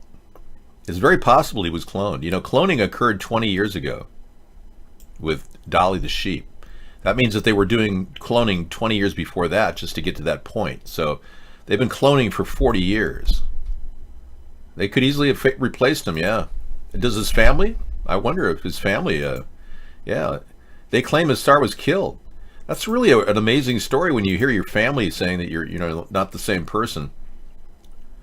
Chappelle's cousin also claims that the new Dave does not recognize her, despite the fact that she was extremely close to Chappelle before the strange events surrounding his escape to Africa and doomed return to America and the entertainment industry. Oh, that's right, he went to Africa. He wasn't one of them and he refused to do their bidding. Dave Chappelle's cousin says he got too big and they took him out. The new Dave Chappelle is not the old Dave Chappelle. He looks nothing like him. He doesn't recognize his own family, and he's a totally different person on stage. All of his real fans can see this. Oh, yeah. Oh, yeah. The real Dave Chappelle, man, he was funny. And he couldn't stop being funny. But this guy did a stage appearance like a big comeback. It was almost like Renee Zellweger after she was replaced. Nobody could even recognize her. She started to take on the same kind of pouty, mannerisms. She went to pouting school or something with her pouty lips. But bottom line is, she's definitely not Renee Zellweger. I can prove it. Yeah. But this is supposed to be Technology Thursday. I wanted to show you that car that gets 200 miles per gallon. Yowza. Look at that car. Isn't that nice? The Quant E Sport Limousine, which is a saltwater-powered car, has been certified for use on European roads, is a big sign that the oil cartels are losing the energy war. Since the early 1900s, the oil cartels, which are controlled by the controllers, have been harassing and silencing alternative energy inventors who pose a threat to the oil cartels. One of the greatest alternative energy inventors that they silenced was Nikola Tesla. Yeah.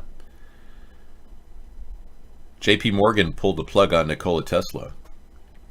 This thing is going to be able to get 217 miles per hour, 217 miles per hour top speed, 0 to 62 in 2.8 seconds.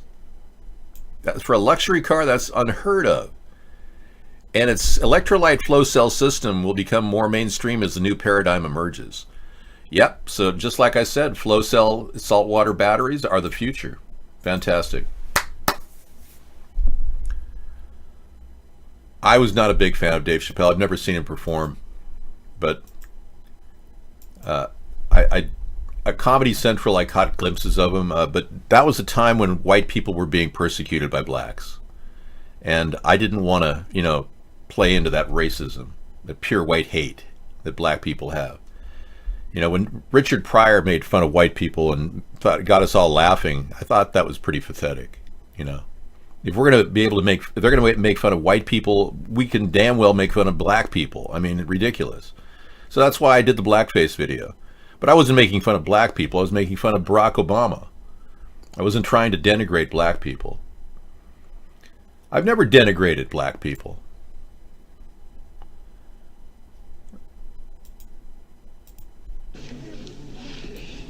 You don't understand.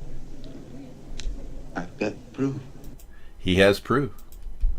The link of the car is here. I believe in mothernature.com has it. And if you're going to talk about cool technologies, you might as well go there, right? I believe in mothernature.com. Yeah, Richard Pryor lived with a transsexual, which technically is not a gay person, in case you didn't know. But there's arguments that Richard Pryor may have actually sucked his way to the top. And I mean literally. Performed fellatio on old Jewish men. The Navy is, yes, the Army's 30% black, the Navy's 4% black. We welcome all people of all races here. We're not identifying whether we're a certain race or anything. We don't have any of that, no. I want people to integrate. I just don't think we can force it. I think people are going to do it naturally. When one way or another, people are integrating. There are black men marrying white women. And occasionally you find a white man wearing a black woman. I've done a few of those. Trump decided to remove a national security advisor and others may follow. Okay, so he's going to get rid of H.R. McMaster now. Well, welcome to musical chairs at Donald's. It's the guy that can't keep a staff. He's firing everybody. He just he blames everybody around him. He can't take responsibility for his actions. He's like a little child in a grown man's body. It's pathetic. He can't control his mouth. He can't control his administration. He continues to devolve into a joke. And now he runs around lying to Prime Minister Trudeau, claiming that they have a trade deficit with us, when he didn't even know whether they did or not. And he admitted that later. So he's openly admitting to lying to people now. It's come to that. And he's finally caved in on the Russian thing, and he agrees we should have sanctions for their actions against us during the election, which is a big move for him considering he supports Putin in every way. Unbelievable. Well, it's just a matter of time now before the dossier gets made public, because Putin will realize he doesn't have little Donald under his finger anymore. You're out of here, buddy. Yeah, Trump is now comfortable with ousting McMaster. He decided to remove him, with whom he never personally gelled, and is willing to take time executing the move because he wants to ensure both that the three-star Army general is not humiliated and there's a strong successor lined up. The turbulence is part of the broader potential shakeup under consideration by Trump that is likely to include senior officials of the White House. where staffers are gripped by fear and uncertainty as they await the next move from an impulsive president who enjoys stoking conflict. For all of the evident disorder, Trump feels emboldened, advisors said, buoyed by what he views as triumphant decisions last week to impose tariffs on steel and aluminum and to agree to meet North Korean leader Kim Jong-un. What a joke. And then he doesn't even understand Kim Jong-un is not going to get rid of nuclear weapons. But now they're talking about possibilities that he's assured the South Koreans, Kim Jong-un, that Trump, if he does meet him, they could talk about, making changes in their nuclear arsenal. Now that makes me think one thing, that Kim Jong-un, in his infinite intelligence, is trying to trick Donald into being in Pyongyang with him and having the nuclear football by his side. It creates a tremendously vulnerable position for us to be threatened by a nuclear power. The scenario is very, very dim, and I've run all of the different contingencies through my mainframe. And I've determined that this is a very dangerous move for Donald Trump if he goes to Pyongyang. Not going to do it. I don't think he should do it. It's too risky. There's too many cards on the table. But a meeting through telepresence, through an internet capability provided by Cisco and Microsoft, telepresence would provide him immediate communication with Pyongyang. We could actually open that up for Kim Jong-un to do that at kind of in honor of his father and his dedication to movies. We could set up a theater for him to do the online internet. I think that would be a bold move right there, just getting a team over there to set that up. But I don't think Donald should go there, not by any stretch of the imagination. It's a foolish move, and it's too dangerous, and the stakes are too high, especially after all these years of anger and hostility by both of our countries. So, Cyber Jedi, I gave you the ability to co-host, but it doesn't seem to work on this system. Sorry.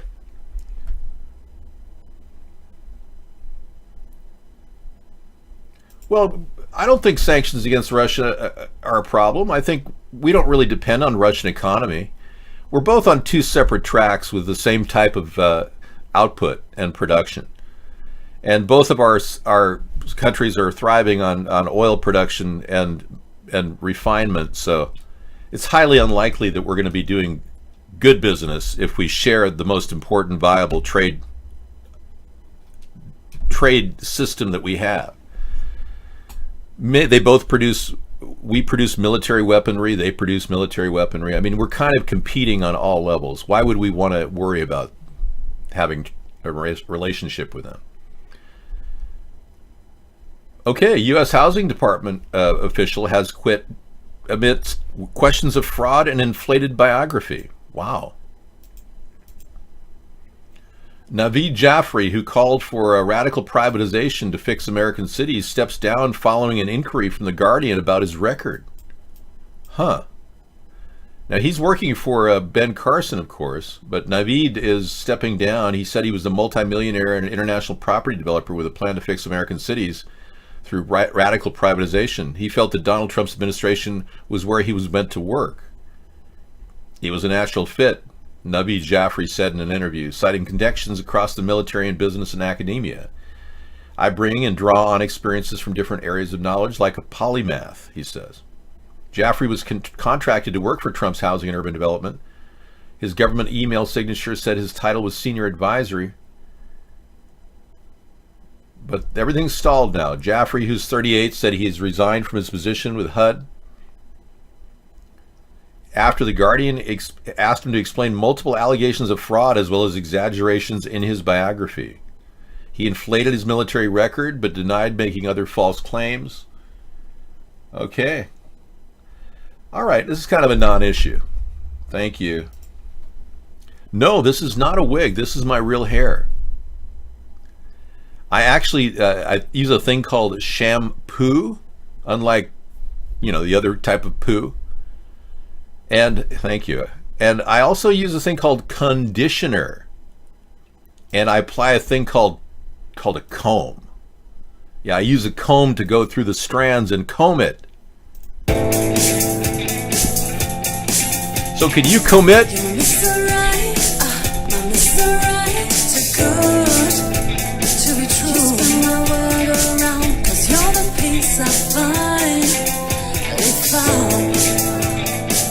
sweep me off my feet, my heart stops to beat. Cause you make me melt away.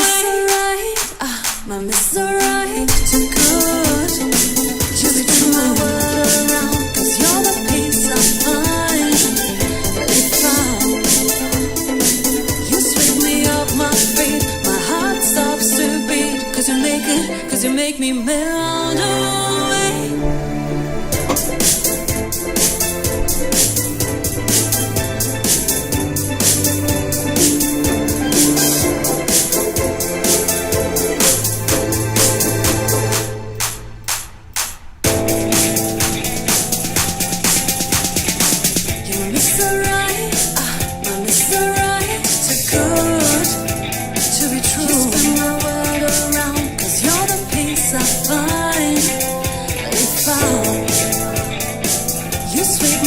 My feet, my heart stops to beat. Cause you make me melt away. My Mr. Right, too good to be true. All right, everybody, we are ready to go. We got Mr. Right here talking about ways to fix the healthcare system. And by the way, that picture of the t-shirt, you know who that was? You're not going to believe it. That was Wintard. The beautiful Wintard who killed herself. It was extremely sad. We lost a wonderful chat partner, and I'm going to get sad now thinking about it. But that was Wintard. She sent me a picture of the shirt that she bought. Yeah, I'm getting sad now. I got to put my glasses on. And she was such a wonderful, wonderful young lady. But like many people, Wintard had a huge voice to cover up some sort of a weakness inside of her that led to her killing herself. Yeah, I couldn't believe she was 21. She sounded like a professional voiceover artist, and I've known a few. And I said, you got a great voice. What a tremendous presence she had. It was just bigger than life.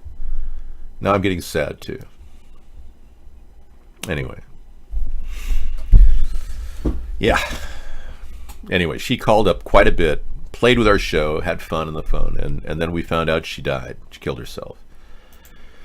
Yeah, so always realize that you got to rely on the people around you. You can't do this alone. You need help sometimes in life, and you got to reach out. And when they don't reach out, that's when you get that horrible feeling that, you know, you're all alone, and you're not.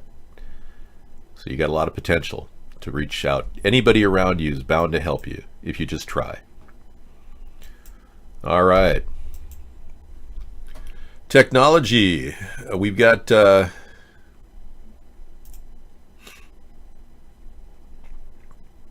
couple of technology stories.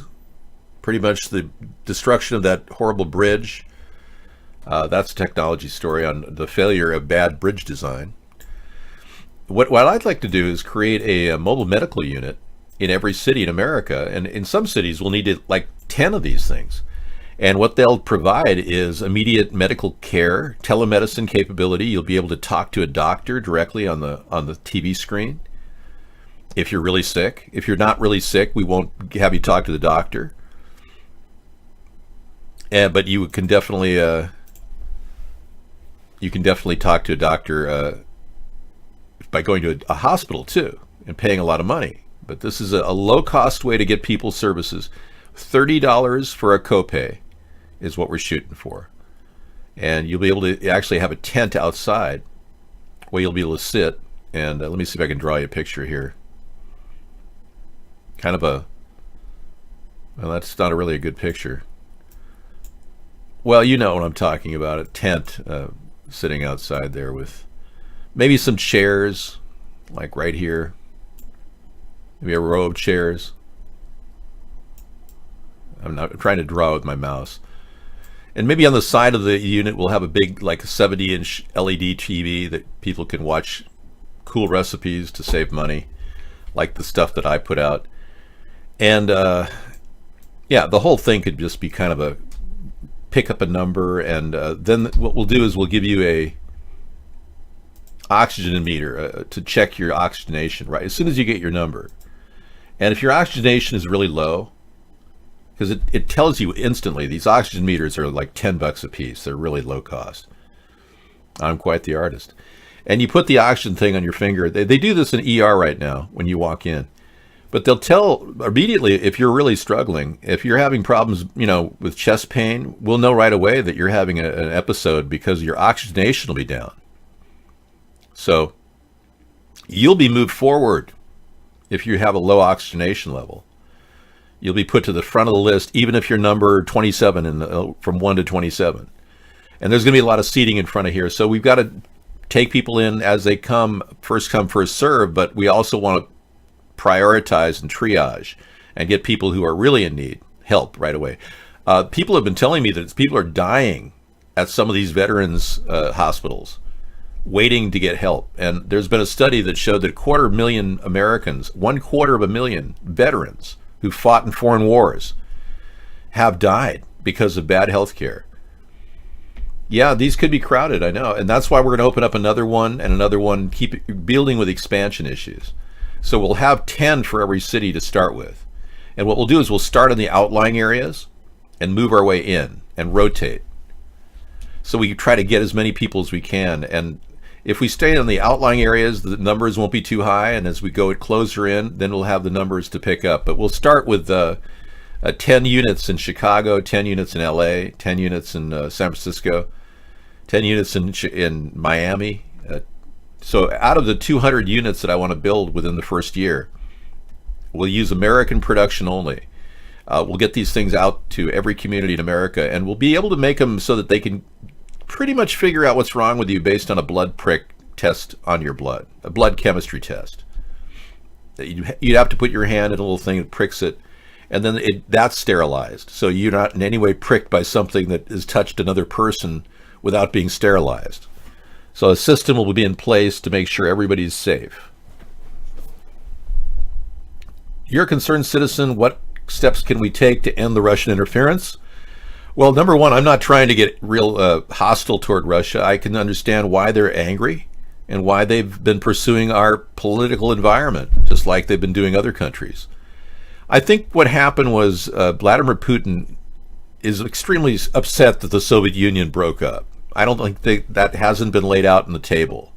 I believe he strongly wants the national aspect of Russia to remain the same with its satellite nations in play. So I think he really does have that deep concern that he wants to have his total control over a sphere of influence over at least Syria.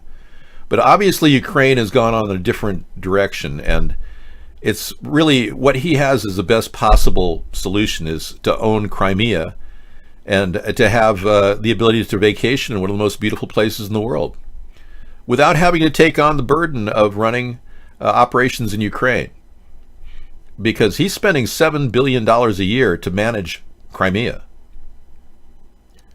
Yeah. Whereas he'd be spending 20-30 billion a year to manage Ukraine, plus there would be a constant war going on. So it's kind of a meaningless for him to have Ukraine. So that's where he'll have to back off. But I think we should back off of our interest in Syria. I think it's a big mistake, and it's been engineered by Kissinger and other globalists. It's a process of attrition. They seem to want to control that region, and it's really a dead end for us. And it's just like every other place in Iraq and Afghanistan. It's a wasted time and a wasted war. Now, this recent shift in the power structure in the White House is about ready to put people in play that could very well be aggressive, hawkish people that may very well want a war with Iran if Trump is our president still. So there's talk about that. And that's got to stop. This whole idea of warring is really a dead end. It's not going to help our economies at this stage in our human development. It may have helped over the past 100 to 500 years. Wars may have funded economic growth, but I think we've reached the end of that road. Now we have to all work on environmental solutions that we can all find very beneficial. So other countries will buy things that we produce, we'll buy things that they produce, and trade will continue. but we'll be making things that'll be dedicated to helping the planet, not killing it off. That's the big shift, the paradigm shift that I see over the next 10 to 20 years. So getting away from war will be the key. Right now, our country is seemingly adrift without ever realizing that we've been manipulated by these Zionist elitists for a century. Ever since they took over, the Rothschild family, which I'm attributing a lot of this to, took over the world's financial operations probably about 100 years ago. Especially when the Federal Reserve Act was created, which is their conduit to control our country. They use the Fed to make sure that we're in check financially. So we kind of need to move away from the Fed and the World Bank as a nation and get out from under the control of the Rothschilds. I think that'll create balance, and the nation-state model will continue to prosper around the world. And America won't be as invasive, intruding on other countries like we have been doing in the past. Big difference and a shift. I'm sure many people in the past have wanted to go in this direction. People like John F. Kennedy, but he had his head blown off. And these people who want war will blow people's heads off to get what they want. So, well, the fact that Trump made trade claims to Canada and claimed that Canada has a trade deficit with us, which they don't, and then Trump admitting that he was wrong and that he didn't even know, it shows us that Trump is willing to lie, and he's willing to tell us that he's lying and brag about it, which is a very bizarre state of mind for him to be in. He's so confident in his ability to lie that he's telling people he's lying, and you deal with it, kind of thing. Yeah.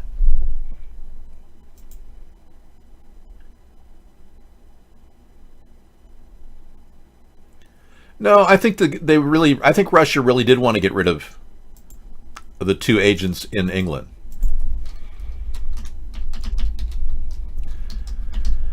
His daughter wasn't really an agent, so there was one guy that really did die, and Sergei Skripal and his daughter nearly died. But I think that Russia's trying to get rid of anybody who has connections to the dossier. They know that the dossier got out, and there was a few months there when people were circulating with information. They're trying to limit their connections to the dossier. Putin has denied any knowledge of the dossier. Of course, Putin denied that he was involved in rigging our election, but we know now from even Trump admitting that we are going to put sanctions that that's just not the case. And Trump's finally waking up to the fact that he's being played. But the question is, who's playing him now? If there is a sex tape in play, will it even come out?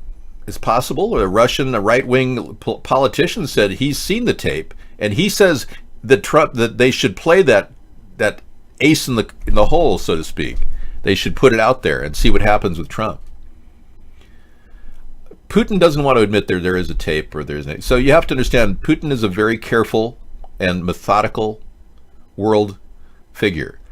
He is not a person who's going to make a knee-jerk reaction in any capacity here. So one thing we can rely on is that this is a person who's very careful about the information he may or may not have. If they're trying to get more use out of it, they're going to leverage Trump again. They're going to try to manipulate him.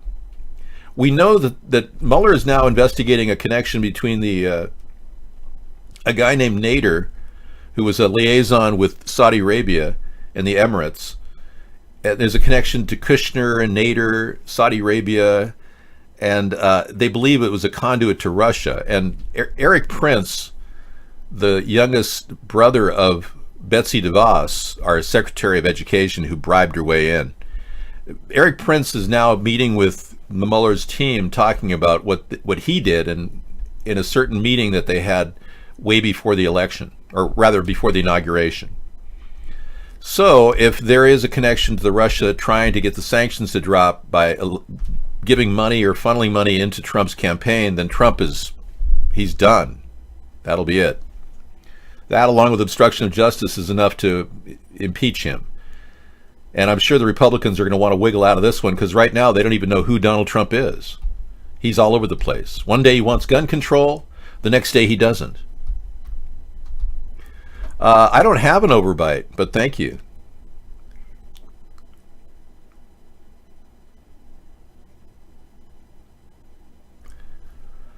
Politico, a resort of BS anyways. It's like looking for diamonds in fresh cow shit. Sure. whatever that means. Yeah, politics for public consumption is nothing more than shadows moving in the midst. Their aim is distortion of perception, technically known as perception management, damage control. Good point, Rex.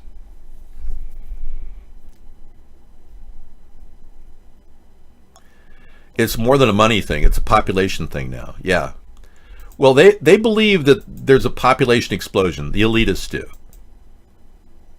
And the Middle East has had a population explosion over the last 20 years. It's true.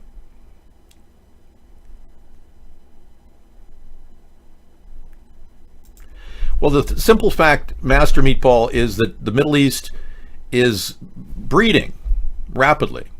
People want to have babies in that culture, as well as in Mexico and South America. And that's one of the reasons why I came up with the wall idea.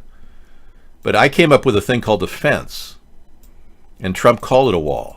So now I'm back to the wall idea, and I truly believe that we could actually do some pretty good work with containers as a container fence idea.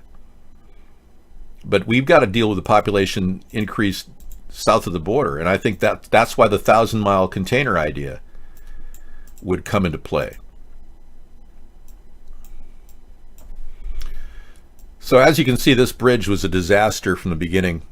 It doesn't make any sense. The top section is, unless the top section is made out of styrofoam, it would be overbearing on the weight, and the top wasn't even connected. So the design flaw in this bridge is huge. It's like they're not even taking into account pushes and pulls necessary in the tensile strength of the material itself. It's like brainless idiots made this thing. Welcome back. Mission accomplished for construction crews putting in place a large swing bridge that'll benefit students at FIU. We just got this incredible time-lapse video from earlier today. Today, crews swung this 174-foot pedestrian bridge on 8th Street and 109th Avenue, connecting the campus to the city of Sweetwater. People who live in the area hope this will make it a safer way to cross such a busy street. This bridge is not just some place to someplace else. This bridge is a destination. This bridge is fully wired. This bridge will have tables. It'll have places where people can study, where they can contemplate, where they can observe the incredible traffic and dynamism of West Dade. Okay, so they didn't toggle the thing down at the top. And the whole idea of a suspension bridge of any kind is it's held at the top and the bottom. I mean, and that's the bridge that collapsed, everybody. I looked hard and wide to find this clip. If you want to see the original construction clip from the local news service in Florida, here it is. It's pretty interesting. They really believed, they were celebrating that this was going to save lives for pedestrians crossing the traffic. And here it's cost 4 lives and maybe more. You know, I don't need an engineering degree to tell you that Physics 101 can answer the questions that you people are having because you're brain dead. So, you know, sometimes the mind is stronger than someone's degree.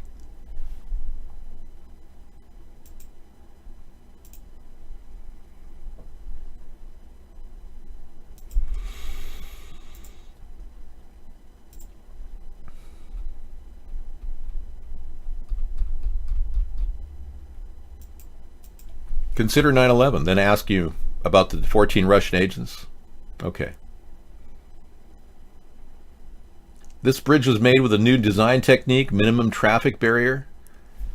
It's absurd. There's no intelligent thought behind it at all. It goes against the core basics of physics and the motions of solids. It contradicts Newtonian physics. Everything about it is a joke. I could show you from all kinds of angles the stress points that make it absurd. How could anyone even make it an idea and put it into a, I mean, 18 million for that? You got to be kidding me. No, the steel had nothing to do with it. The design was completely top heavy. I wouldn't doubt they put concrete benches in on top of this thing. They didn't go for a lightweight hemp structure or something. It might have worked if it was made out of hemp. Technically, their fibers themselves would be more beneficial than some empty concrete structure with light rebar. was 900 tons of weight. Yeah, I believe it was a 950-ton section. Okay, well, this container fence idea is really the best thing I could possibly come up with, and I did the numbers on it, and it's going to cost no more than $1 billion, as opposed to Trump's prototypes, which will cost $25 billion. We still won't even see any up. I mean, you're going to see a massive take of money on Trump's prototypes. Everything about Trump is about ripping everybody off, especially you, the taxpayer. But this $1 billion container fence will actually provide a much better solution to cover the 1,000 miles. Well, let's be clear. We can even speed it up. And we can get production going so fast that we could get this thing done in 1 year with a team of illegal aliens that are working in our prison system. We can make it so fast you wouldn't even believe it. We'll be dropping these containers in every day. We'll be dropping 20 miles of containers in. We'll have to, just to keep up with a 1,000-mile commitment. It's actually going to take more than that. It's going to take 30 miles a day we have to put in. So we'll have lots of people from our prison system working 3-month shifts. And a lot of it's just physical labor, connecting the connectors. Each one of these units can be connected at the base and at the middle base at the top with hooks that are buckles that are built specifically for connecting them. They're already out there. No, Donald Trump Jr., there was a bridge, and we just showed it to you. That's why I brought the video to you. Here's the video, Donald Trump. And by the way, congratulations on your divorce. Yeah, if you're not meant to be with a person, you're going to feel a lot more liberated. Well, there's the bridge, Donald Trump Jr. Yeah, and it's going to be a financial thing, I'm sure, but you don't have to deal with the ball and chain. Yeah, and you know I don't hunt, so we're never going to go shooting innocent creatures and taking down elephants who are endangered. I just hope you know that. You do what you have to do. I mean, that's free will and all that.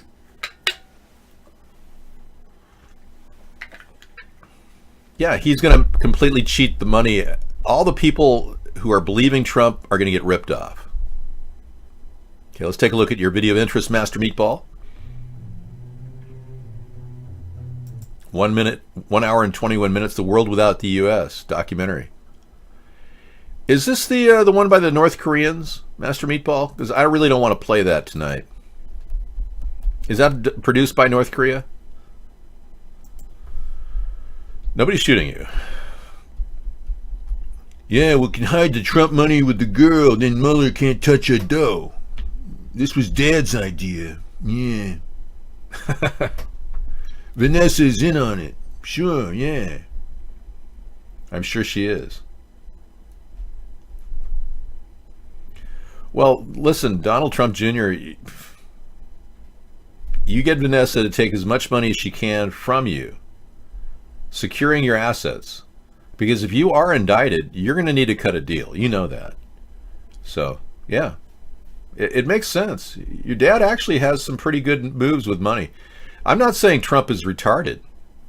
I am saying he's limited in his scope and his ability to, the big picture and all. But I think Trump's done pretty well, considering he lies to everybody incessantly and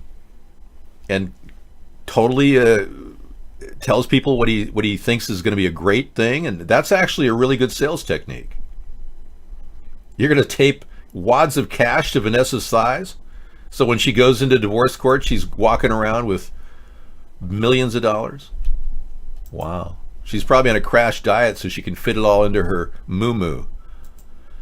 Wonderful. You and your planning, Don Trump Jr., everybody. He's planning his next move. Hey, Politics for Dummies. We haven't seen you in a while. You're talking about the profit making of war? Well, and then Rex just said John Bolton is a warmonger, and he's slated for adding to the mix here. They're thinking of adding John Bolton for National Security Advisor. He's being reviewed. Here's the story. Oh, yeah. Mr. Weapons of Mass Destruction, John Bolton. Yeah, wasn't he the big guy that the key area of his responsibility was the prevention of proliferation of weapons of mass destruction, right? He's been at the center of the New World Order picture, so John Bolton would be the next in line for the New World Order, not for our best interests. We don't need war. But you're right, John Bolton is the guy who's talking about war with Iran, which makes no sense. It's like, why? I'm not a big mustache person, though.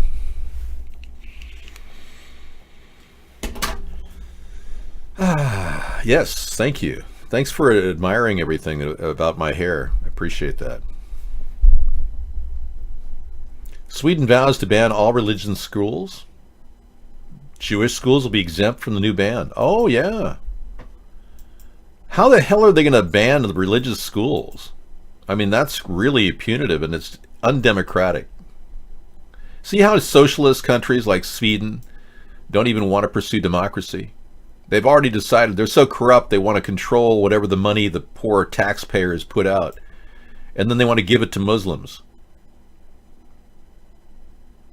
And they want to prevent anyone from having a religious school. Well, you know, it follows reports of gender segregation in some Muslim-free schools, so I just think they're going down a weird road. You know, why don't they just ban Sharia law? That would be so much better, because then the women and kids, you know, in the Muslim faith, girls are not even allowed to go to school, so it directly defies Swedish law. So if they just ban Sharia law, they're better off, because limiting religious schools is really costing more than they need to pay. But that's their country, not ours. They can do whatever they want with their country. It's not going to solve problems. Plus, it's clearly they're evading the Anti-Defamation League and their efforts to prevent any segregation against Jewish people. Yes, and you'll start smelling your own food. You're tasting in there. You're tasting chili all day long. Yeah. Well, if Donald Trump Jr. is anything like his dad, he wants to follow in his dad's footsteps, and his dad has decided to fire H.R. McMaster because, well, for one, H.R. McMaster said the worst thing he could ever have said a couple weeks ago, or about a month and a half ago. He said that Ivanka was an idiot. Now, everyone knows that Ivanka is not an idiot. Okay? Everyone who knows Ivanka says she's smart. She's a smart lady. So H.R. McMaster kind of ruined it for himself when he said that. But the reason H.R. McMaster was good for Trump is at least it got rid of the people that were not even properly cleared out of the White House. Rob Porter and that other guy, David Caruso, or whatever his name was. Let's see, David, speechwriter, Trump resigns. Yeah, that guy, David Sorensen, thank you. David Sorensen and Rob Porter. The ousting of those two, or the resignation of both of those, was completely due to H.R. McMaster's real due diligence, and I want to admire his work, because we don't need people in the White House that are not cleared. And that's one of the reasons why Jared Kushner is no longer an advisor to Trump, because he was pulled off of his clearance because they still haven't vetted what he's been doing with his money. And all the weird, bizarre things going on with Jared Kushner. Mueller is investigating that right now. His involvement in the embargo against Qatar, our known ally, which was very strange. We never expected our country to turn on Qatar. Qatar, to some of you who are from the old school. I don't know, maybe chili waffles? No. You know, I'm going to make, I think, a spaghetti dinner tomorrow. I mean, next week. I've got a couple green peppers I got to deal with. Yeah, my meals are mostly based around food supplies. I know what I have, and I don't want to waste it. Yeah, very efficient. So yeah, H.R. McMaster, whatever. It doesn't really fit to have a guy who's so at odds with Ivanka. Okay, I will. I'll check my email.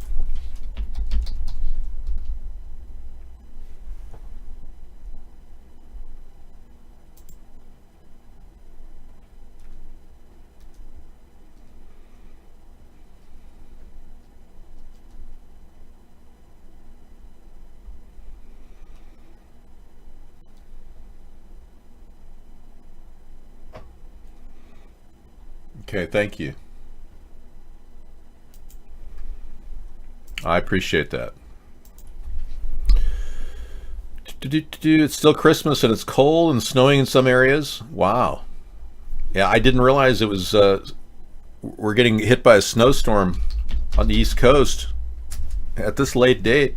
I just find it hard to believe. We're looking at the weather map here. And yeah, these two snowmaking storm systems might be trouble. Final days of winter, it's still kicking in, man. Explore your area. Yeah, well, I kind of wanted a better picture here of my area.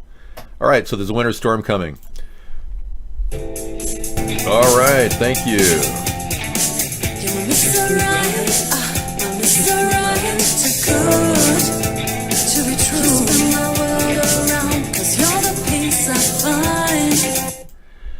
Ah, gosh. Sometimes I click that accidentally. It's, yeah, my fault. All right, thank you. They need proof. I've seen it. He's seen it. It's not. It's a new singer. It's part of the Magics.com singing ensemble. Hi, first-time viewer. First time kicked out of the room. Thank you for releasing me from my time with you. Stormy Daniels' attorney is eager to get into a street fight with Trump and Cohen. I'm looking for it. Yeah, right on. Stormy Daniels, you got to love this lady. She's really stepping out of her box, doing what she needs to do to get the word out about Trump, you know. The notary that she signed wasn't valid, so the entire thing was null and void, the agreement, the hush agreement. And Trump wrote a check, or rather Michael Cohen wrote a check out of a Trump account, so Trump is involved whether he likes it or not. So while Sexgate's hitting him, Russiagate is hitting him, what other gate's coming at him? And since he can't keep his staff, it's pretty obvious he's the problem. So when are the Republicans going to bail with this guy and realize Trump is taking their party down? That's really the question. Because it's taking forever for them to realize that he's going to cost them dearly in the upcoming election. They just lost Pennsylvania to Lamb.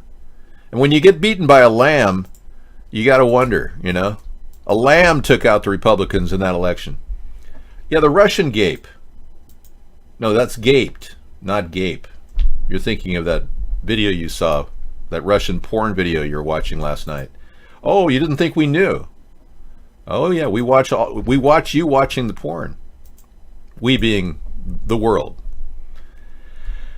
Yeah, your camera, you need to cover your camera when you're watching porn. That's really important.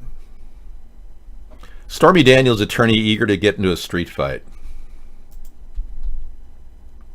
Yeah, you really see, if you haven't seen Soylent Green, it's very dystopian. It's right up your alley. You'll love it.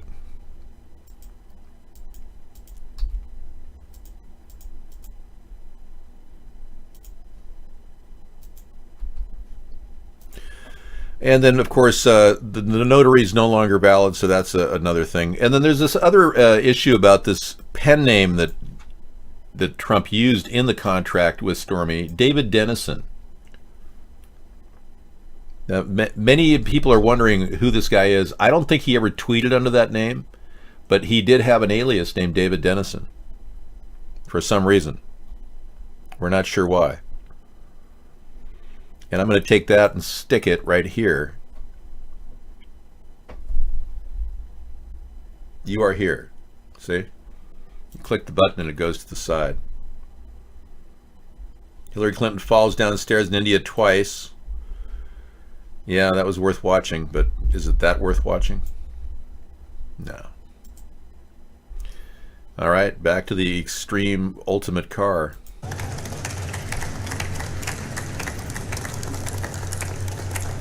The performance, it's like impressive. We have... Okay, some of you are Russian sympathizers here, I see. Are you working for Russia? Because you're so upset that you're having a McCarthyistic moment in America that you must be working for Russia. No, I mean, it sounds to me like you're either a Russian or you're a Russian Republican or a Rushublican. I heard Hillary's wrist has been fractured. She had a slip in the bathtub. I mean, things aren't going... Well, it sounds like you're a Russian. Like you're in the show. Are you one of the Russian-controlled oppositions put in the show? I demand proof too, yeah, and we've seen proof. And you've seen proof numerous times. We've seen Carter Page told by the FBI, and this is from the Devin Nunes report. Devin Nunes reported this, and I can't tell you the importance of it because, well, it really, Carter Page was warned by the FBI that he was not allowed to talk, or he was being recruited by the Russians, and he shouldn't meet with them. He went ahead and met with them anyway. So we're thinking that maybe Trump would egg him on, saying, well, it's very important that you meet with him, Carter, and I really, it's like Carter Page looked like the kind of guy who would do anything to get ahead. Yeah, I mean, just look at him. This is a guy that wants success no matter what. It's written all over his face. Yeah, and he wants to move up. You can see he's like got that desire to move up. Yes, she slipped in an India resort bathtub. Yes, she fractured her wrist. Hey, she's having a rough time, but karma's a bitch. And when you do some bad things in your life, it comes back to haunt you. But Carter Page was very aggressive in wanting to get out there and... Well, you're saying that they're trying to... You see how much bigger my brain is compared to his? I've got a much bigger head. Isn't that weird? But yeah. Willing to do anything. Even after being warned by the FBI that they're recruiting him. He still did it. That's a little weird. I'm sorry, that's proof. That's enough proof for me. And I'm very concerned about Dave Chappelle being replaced. That's got to be one of the weirdest stories I've yet to receive. I'm going to add that to my list for later.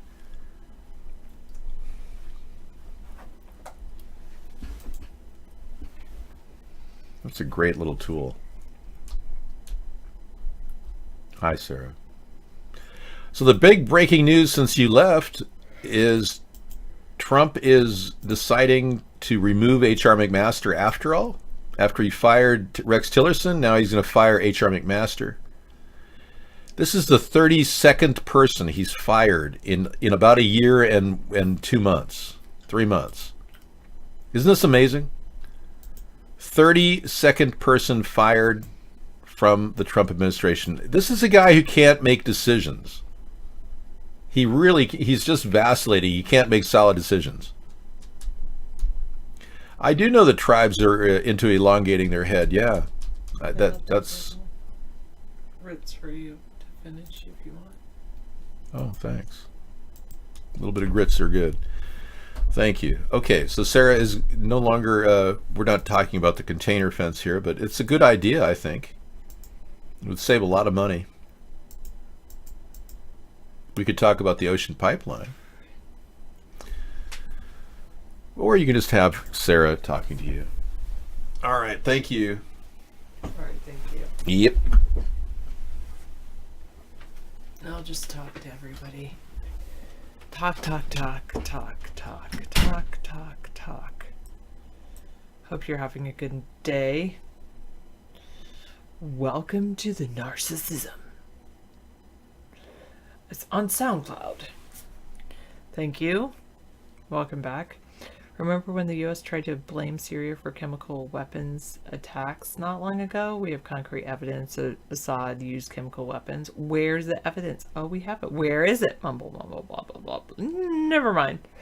Yeah, so true. Talk and relax. You popped in for the first time in about 2 weeks. How are you, pilots? Have you been flying everywhere? Been pretty busy the last 2 weeks? My dinner was good. I didn't mind. It was good. The chicken and the cheese and the grits and the peas. It's all right. I prefer it. I do prefer it over potatoes. I have something. I'm not a big potato fan, I've decided. I used to like mashed potatoes, but it wasn't really the mashed potatoes I liked. I liked the butter and the salt. So, anyway. You had fish soup. Even that sounds good.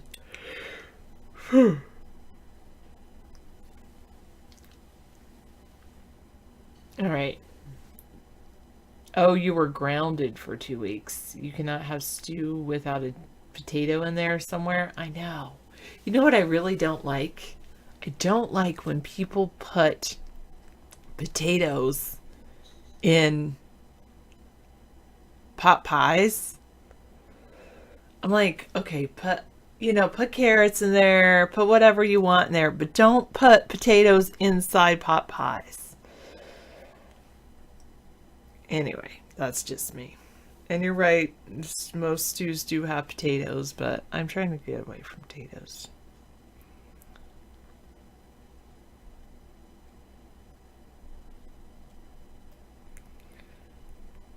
Sarah, everyone here is old except for you and I. I don't think that pilot is old, considering he said he was grounded.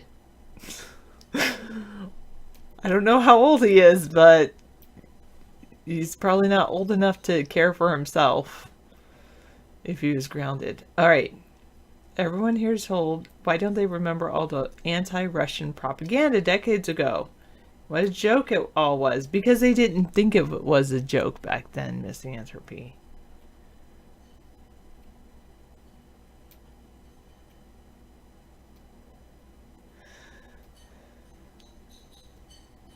I should wear a name tag. No potatoes. No eggs. No hot dogs. No bologna. I guess I'm more picky than I thought I was. You're 49.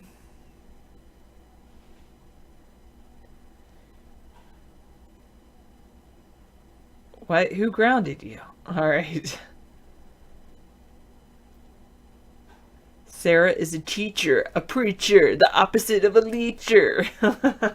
That's pretty good politics for dummies. I don't want to know your Facebook page. Don't do that. I'll eat, what are they, sweet potatoes, and I do eat French fries sometimes, and I do eat some potatoes, but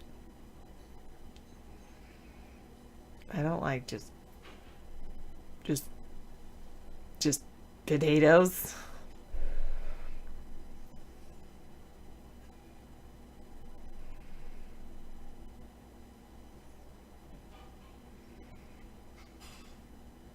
Anyway, moving on. The European people are not replacing themselves. The USA and Europe need people. Why do you think they need people? Why do you think we need people? You think that... I think it's a fallacy to think that our population must grow. I don't think it must grow. I would have to read up all your things. Okay, never mind. But I do think it's a fallacy to think that populations must expand. You had a whole conversation, David just like ignored you. That happens.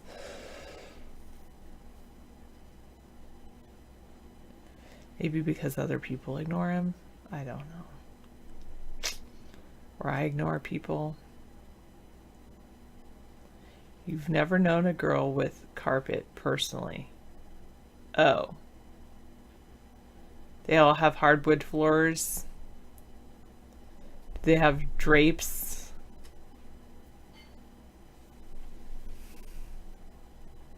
All right, good night.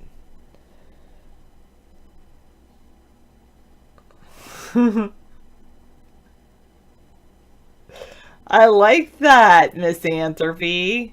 Sarah wears a dress with sneakers while listening to bluegrass on stock car speakers on the front page of Lawn Live, where she's always featured. Nice. I like the bustin' a rhyme. I like that. I don't know. I'm kind of funny like that, but Pumpkin Hunter says Russia needs to subpoena the UK in an into an international court like the Hague or something. This is ridiculous otherwise. There needs to be laws and independent courts set up for just this instance, set up in a neutral country. The UN has become a joke where countries can just make up things and get them reported on established media to help. It's all propaganda. Hello, Pirates R Us. An ocean wave and hello day and snow sparks. Why though? I'm glad you came to say hello. Hello, hey, hey, hello. I say hello, you say goodbye. Against all odds.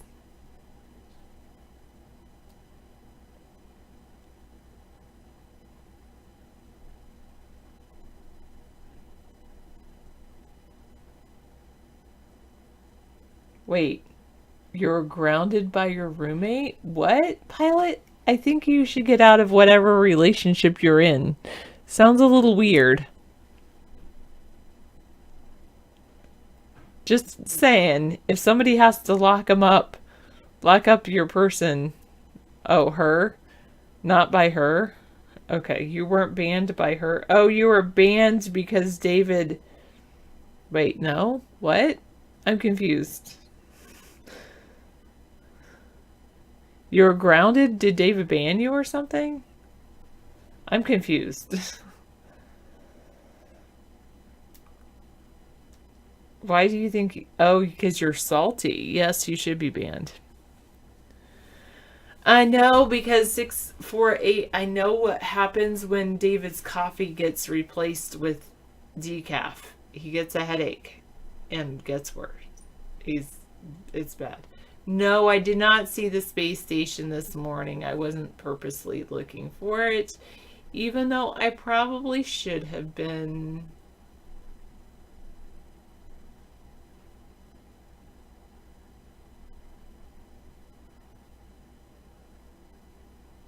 Oh, you were... Oh, got it, Pilot. You're not grounded. You just didn't fly because there wasn't any work. Got it.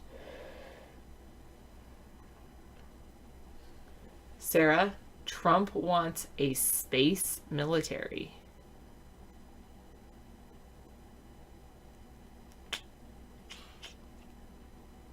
A space military? Like, wait. You mean... like this? Is that what he wants?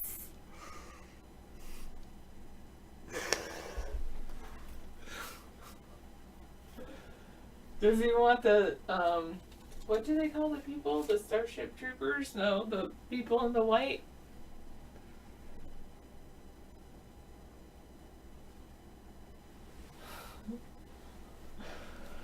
Oh, you'll have to find it someday, yeah.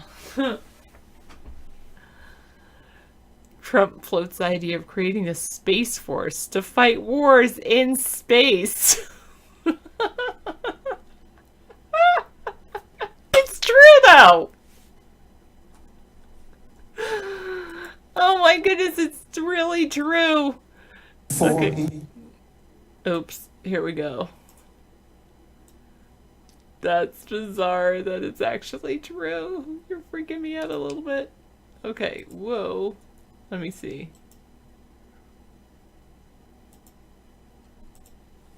Here we go. It's true. What time do I get up? 6:30 usually, but sometimes I hit the snooze and sleep in for another 20 minutes.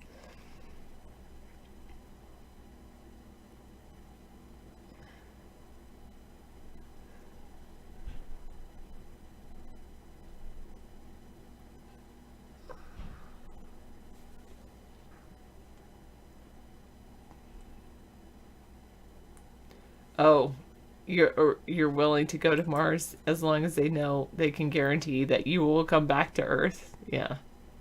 6:28. I could see the space station. Oh, at 6:28 a.m. tomorrow morning?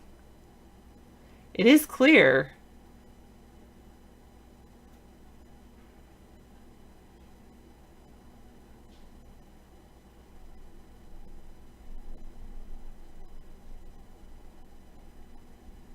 Yeah, I'm kind of liking the living thing. Oh, is that what it is? Impeach Trump? Impeach Trump thinks, yes, that since Trump floats the idea of creating a space force to fight wars in space, that perhaps he said the idea started as a joke, but he decided it's a great idea. Oh my God. Oh goodness. He said it started as a joke. Oh gosh, seriously.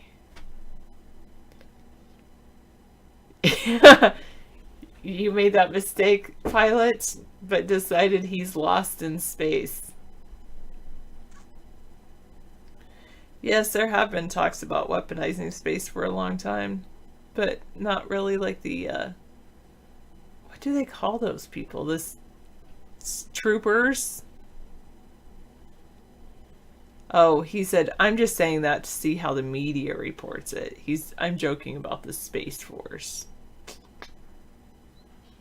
And impeach Trump thinks he's finally admitting there are aliens in outer space we need to fight. Yeah, space station to react quickly in case of asteroids.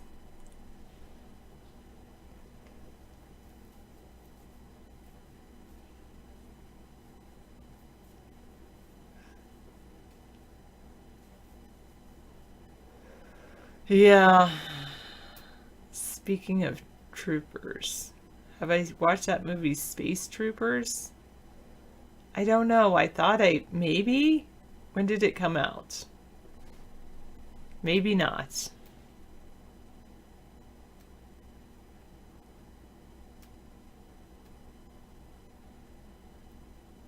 The Space Troopers movie, he wants that kind of military. How many people can live on planet Earth? David was trying to figure that out, I think. Well, I would say more people than we have now. How many people can comfortably live on planet Earth? Probably less than we have now. Oh yes, I can. I can totally educate successfully. I don't need anything. Maybe a stick and some mud.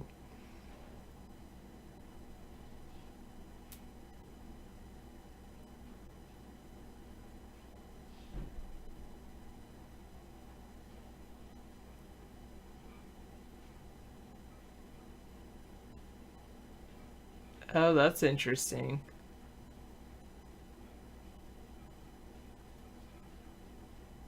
Oh, Rex 360 says Super Troopers. Oh yeah, Starship Troopers, that's what I was thinking. China already took out one of their own satellites with an Earth-based weapon. Don't want them doing that to ours.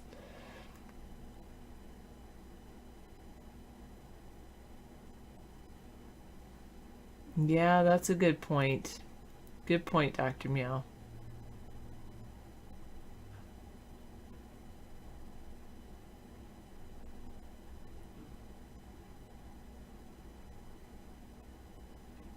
Yes, I have heard that about the Sesame credit and beta testing it in China. It's kind of bizarre.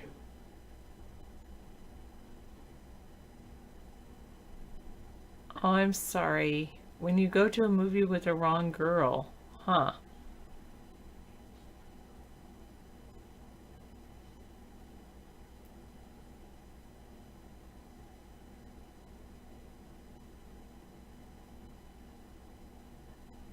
Yeah, we only mapped 5% of our sky, yeah. But the movie was still good. I think I liked one movie that I went to with someone that they did not like the movie. I was like, oh, okay. But, oh well.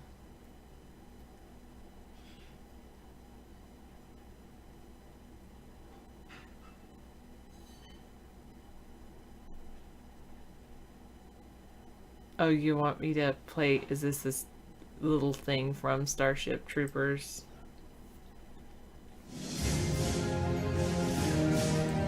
The trailer.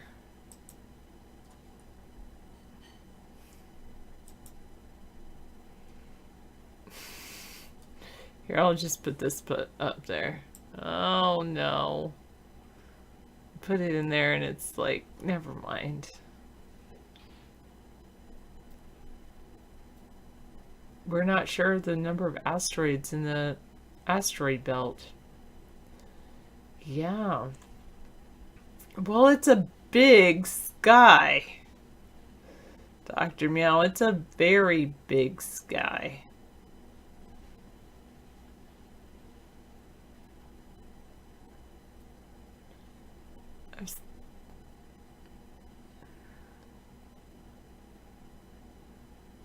Does David think the bridge is a setup? What bridge? What are you talking about?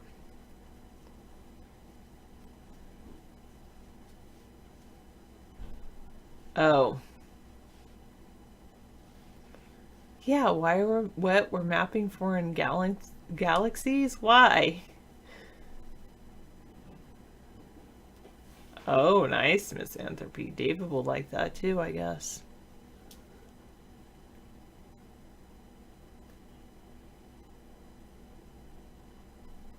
Oh, the bridge that collapsed in Florida. I would think that David just thinks it's poorly designed. There was a third-party president. His name was Abraham Lincoln.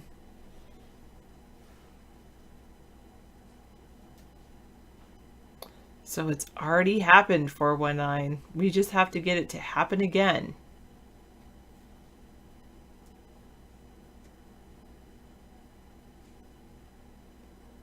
I don't think David thinks it was staged. I don't know exactly what he thinks 608, but I think it was probably... Oh, Misanthropy says the bridge was not complete. They were still working on it.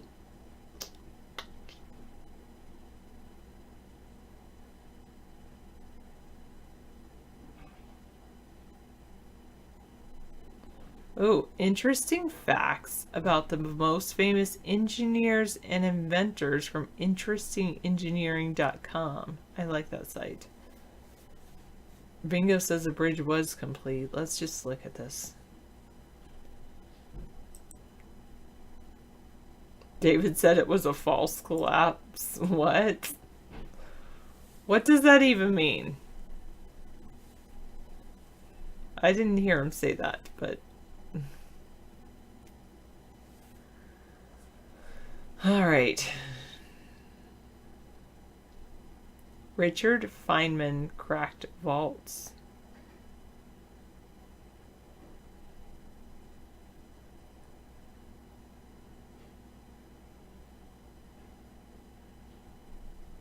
He cracked a vault containing America's nuclear secrets and thus warned the authorities to tighten the security. Werner Forsman took science to heart. Human cardiac catheterization. He performed a procedure on himself. He inserted a uretic catheter in his vein all the way to his heart, all by himself. With the catheter still in his body, he moved to the X-ray department and got the X-ray done with the catheter in his heart. Amazing. Let me put this over here, maybe. This is always a problem for me. There we go.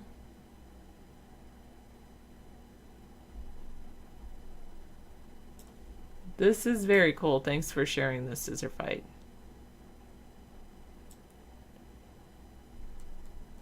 Because of money, Dr. Meow? Because if you put a stationary space lab in the asteroid belt, it's bound to get hit by asteroids and destroyed. See what I mean? All about money. I don't want to spend money on something that I know for a fact is going to be destroyed.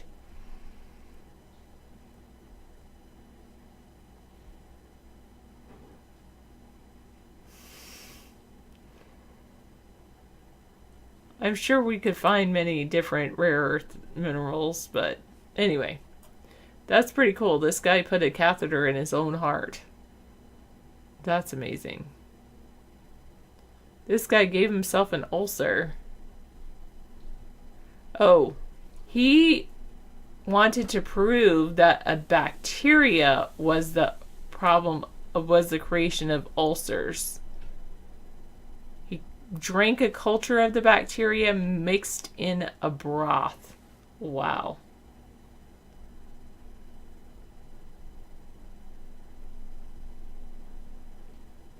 And he developed an ulcer, and he cured it with antibiotics. And so he won the Nobel Prize for Medicine in 2005. Leo Fender, he manufactured the best guitars, but couldn't play it.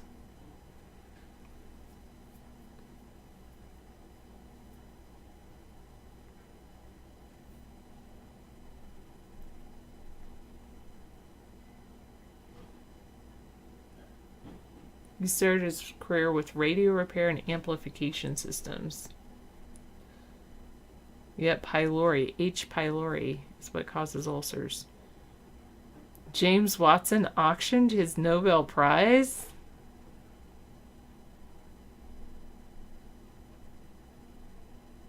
He shared the Nobel Prize with Francis Crick, and he was ostracized by the academic community after he made a remark suggesting race and intelligence are linked. The eminent biologist faced the opposition of his peers, and his income plummeted as a result of the controversy. And so he auctioned his Nobel Prize, and a billionaire bought it, but he returned it to the scientist to honor his academic contribution. Niels Bohr got a house with an unlimited beer supply.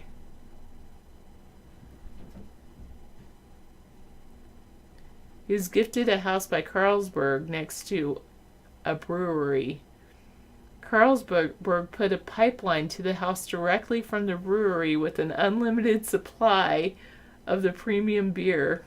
Nice. This guy solved the first equation of relativity theory while fighting in World War II.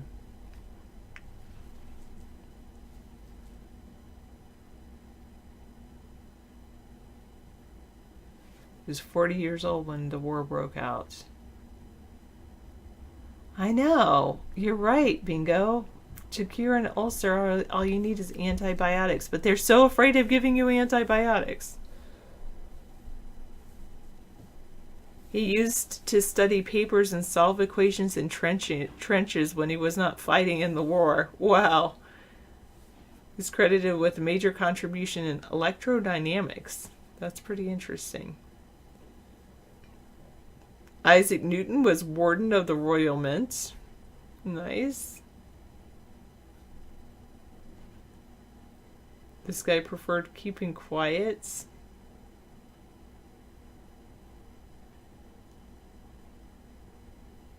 He seldom uttered more words than necessary.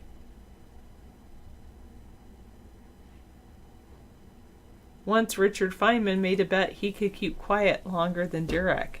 After a long time, when Feynman told Dirac about the bet, he simply smiled and said, "You lost."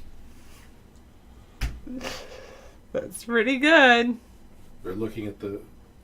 Yes, Nikola Tesla loved afternoon naps. Wow, good to know. He used to sleep for only 2 to 3 hours a day, but he took multiple short naps instead of long sleeping hours. He never had any REM cycles. Poor guy. This method is known as polyphasic sleep, and many people follow it and reap its benefits. Yeah, I don't know. I'm hearing nothing but negative stuff about less than 7 or 8 hours a night is ruining your body.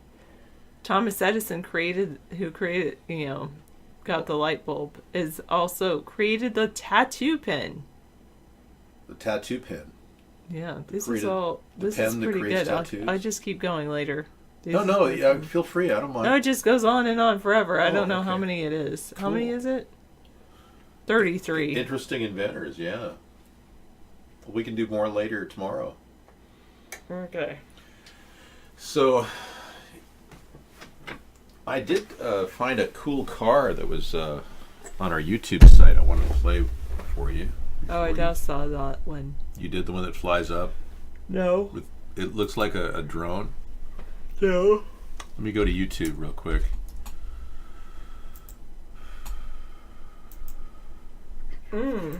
That's a good theory, Dr. Meow. Although isn't Mars closer?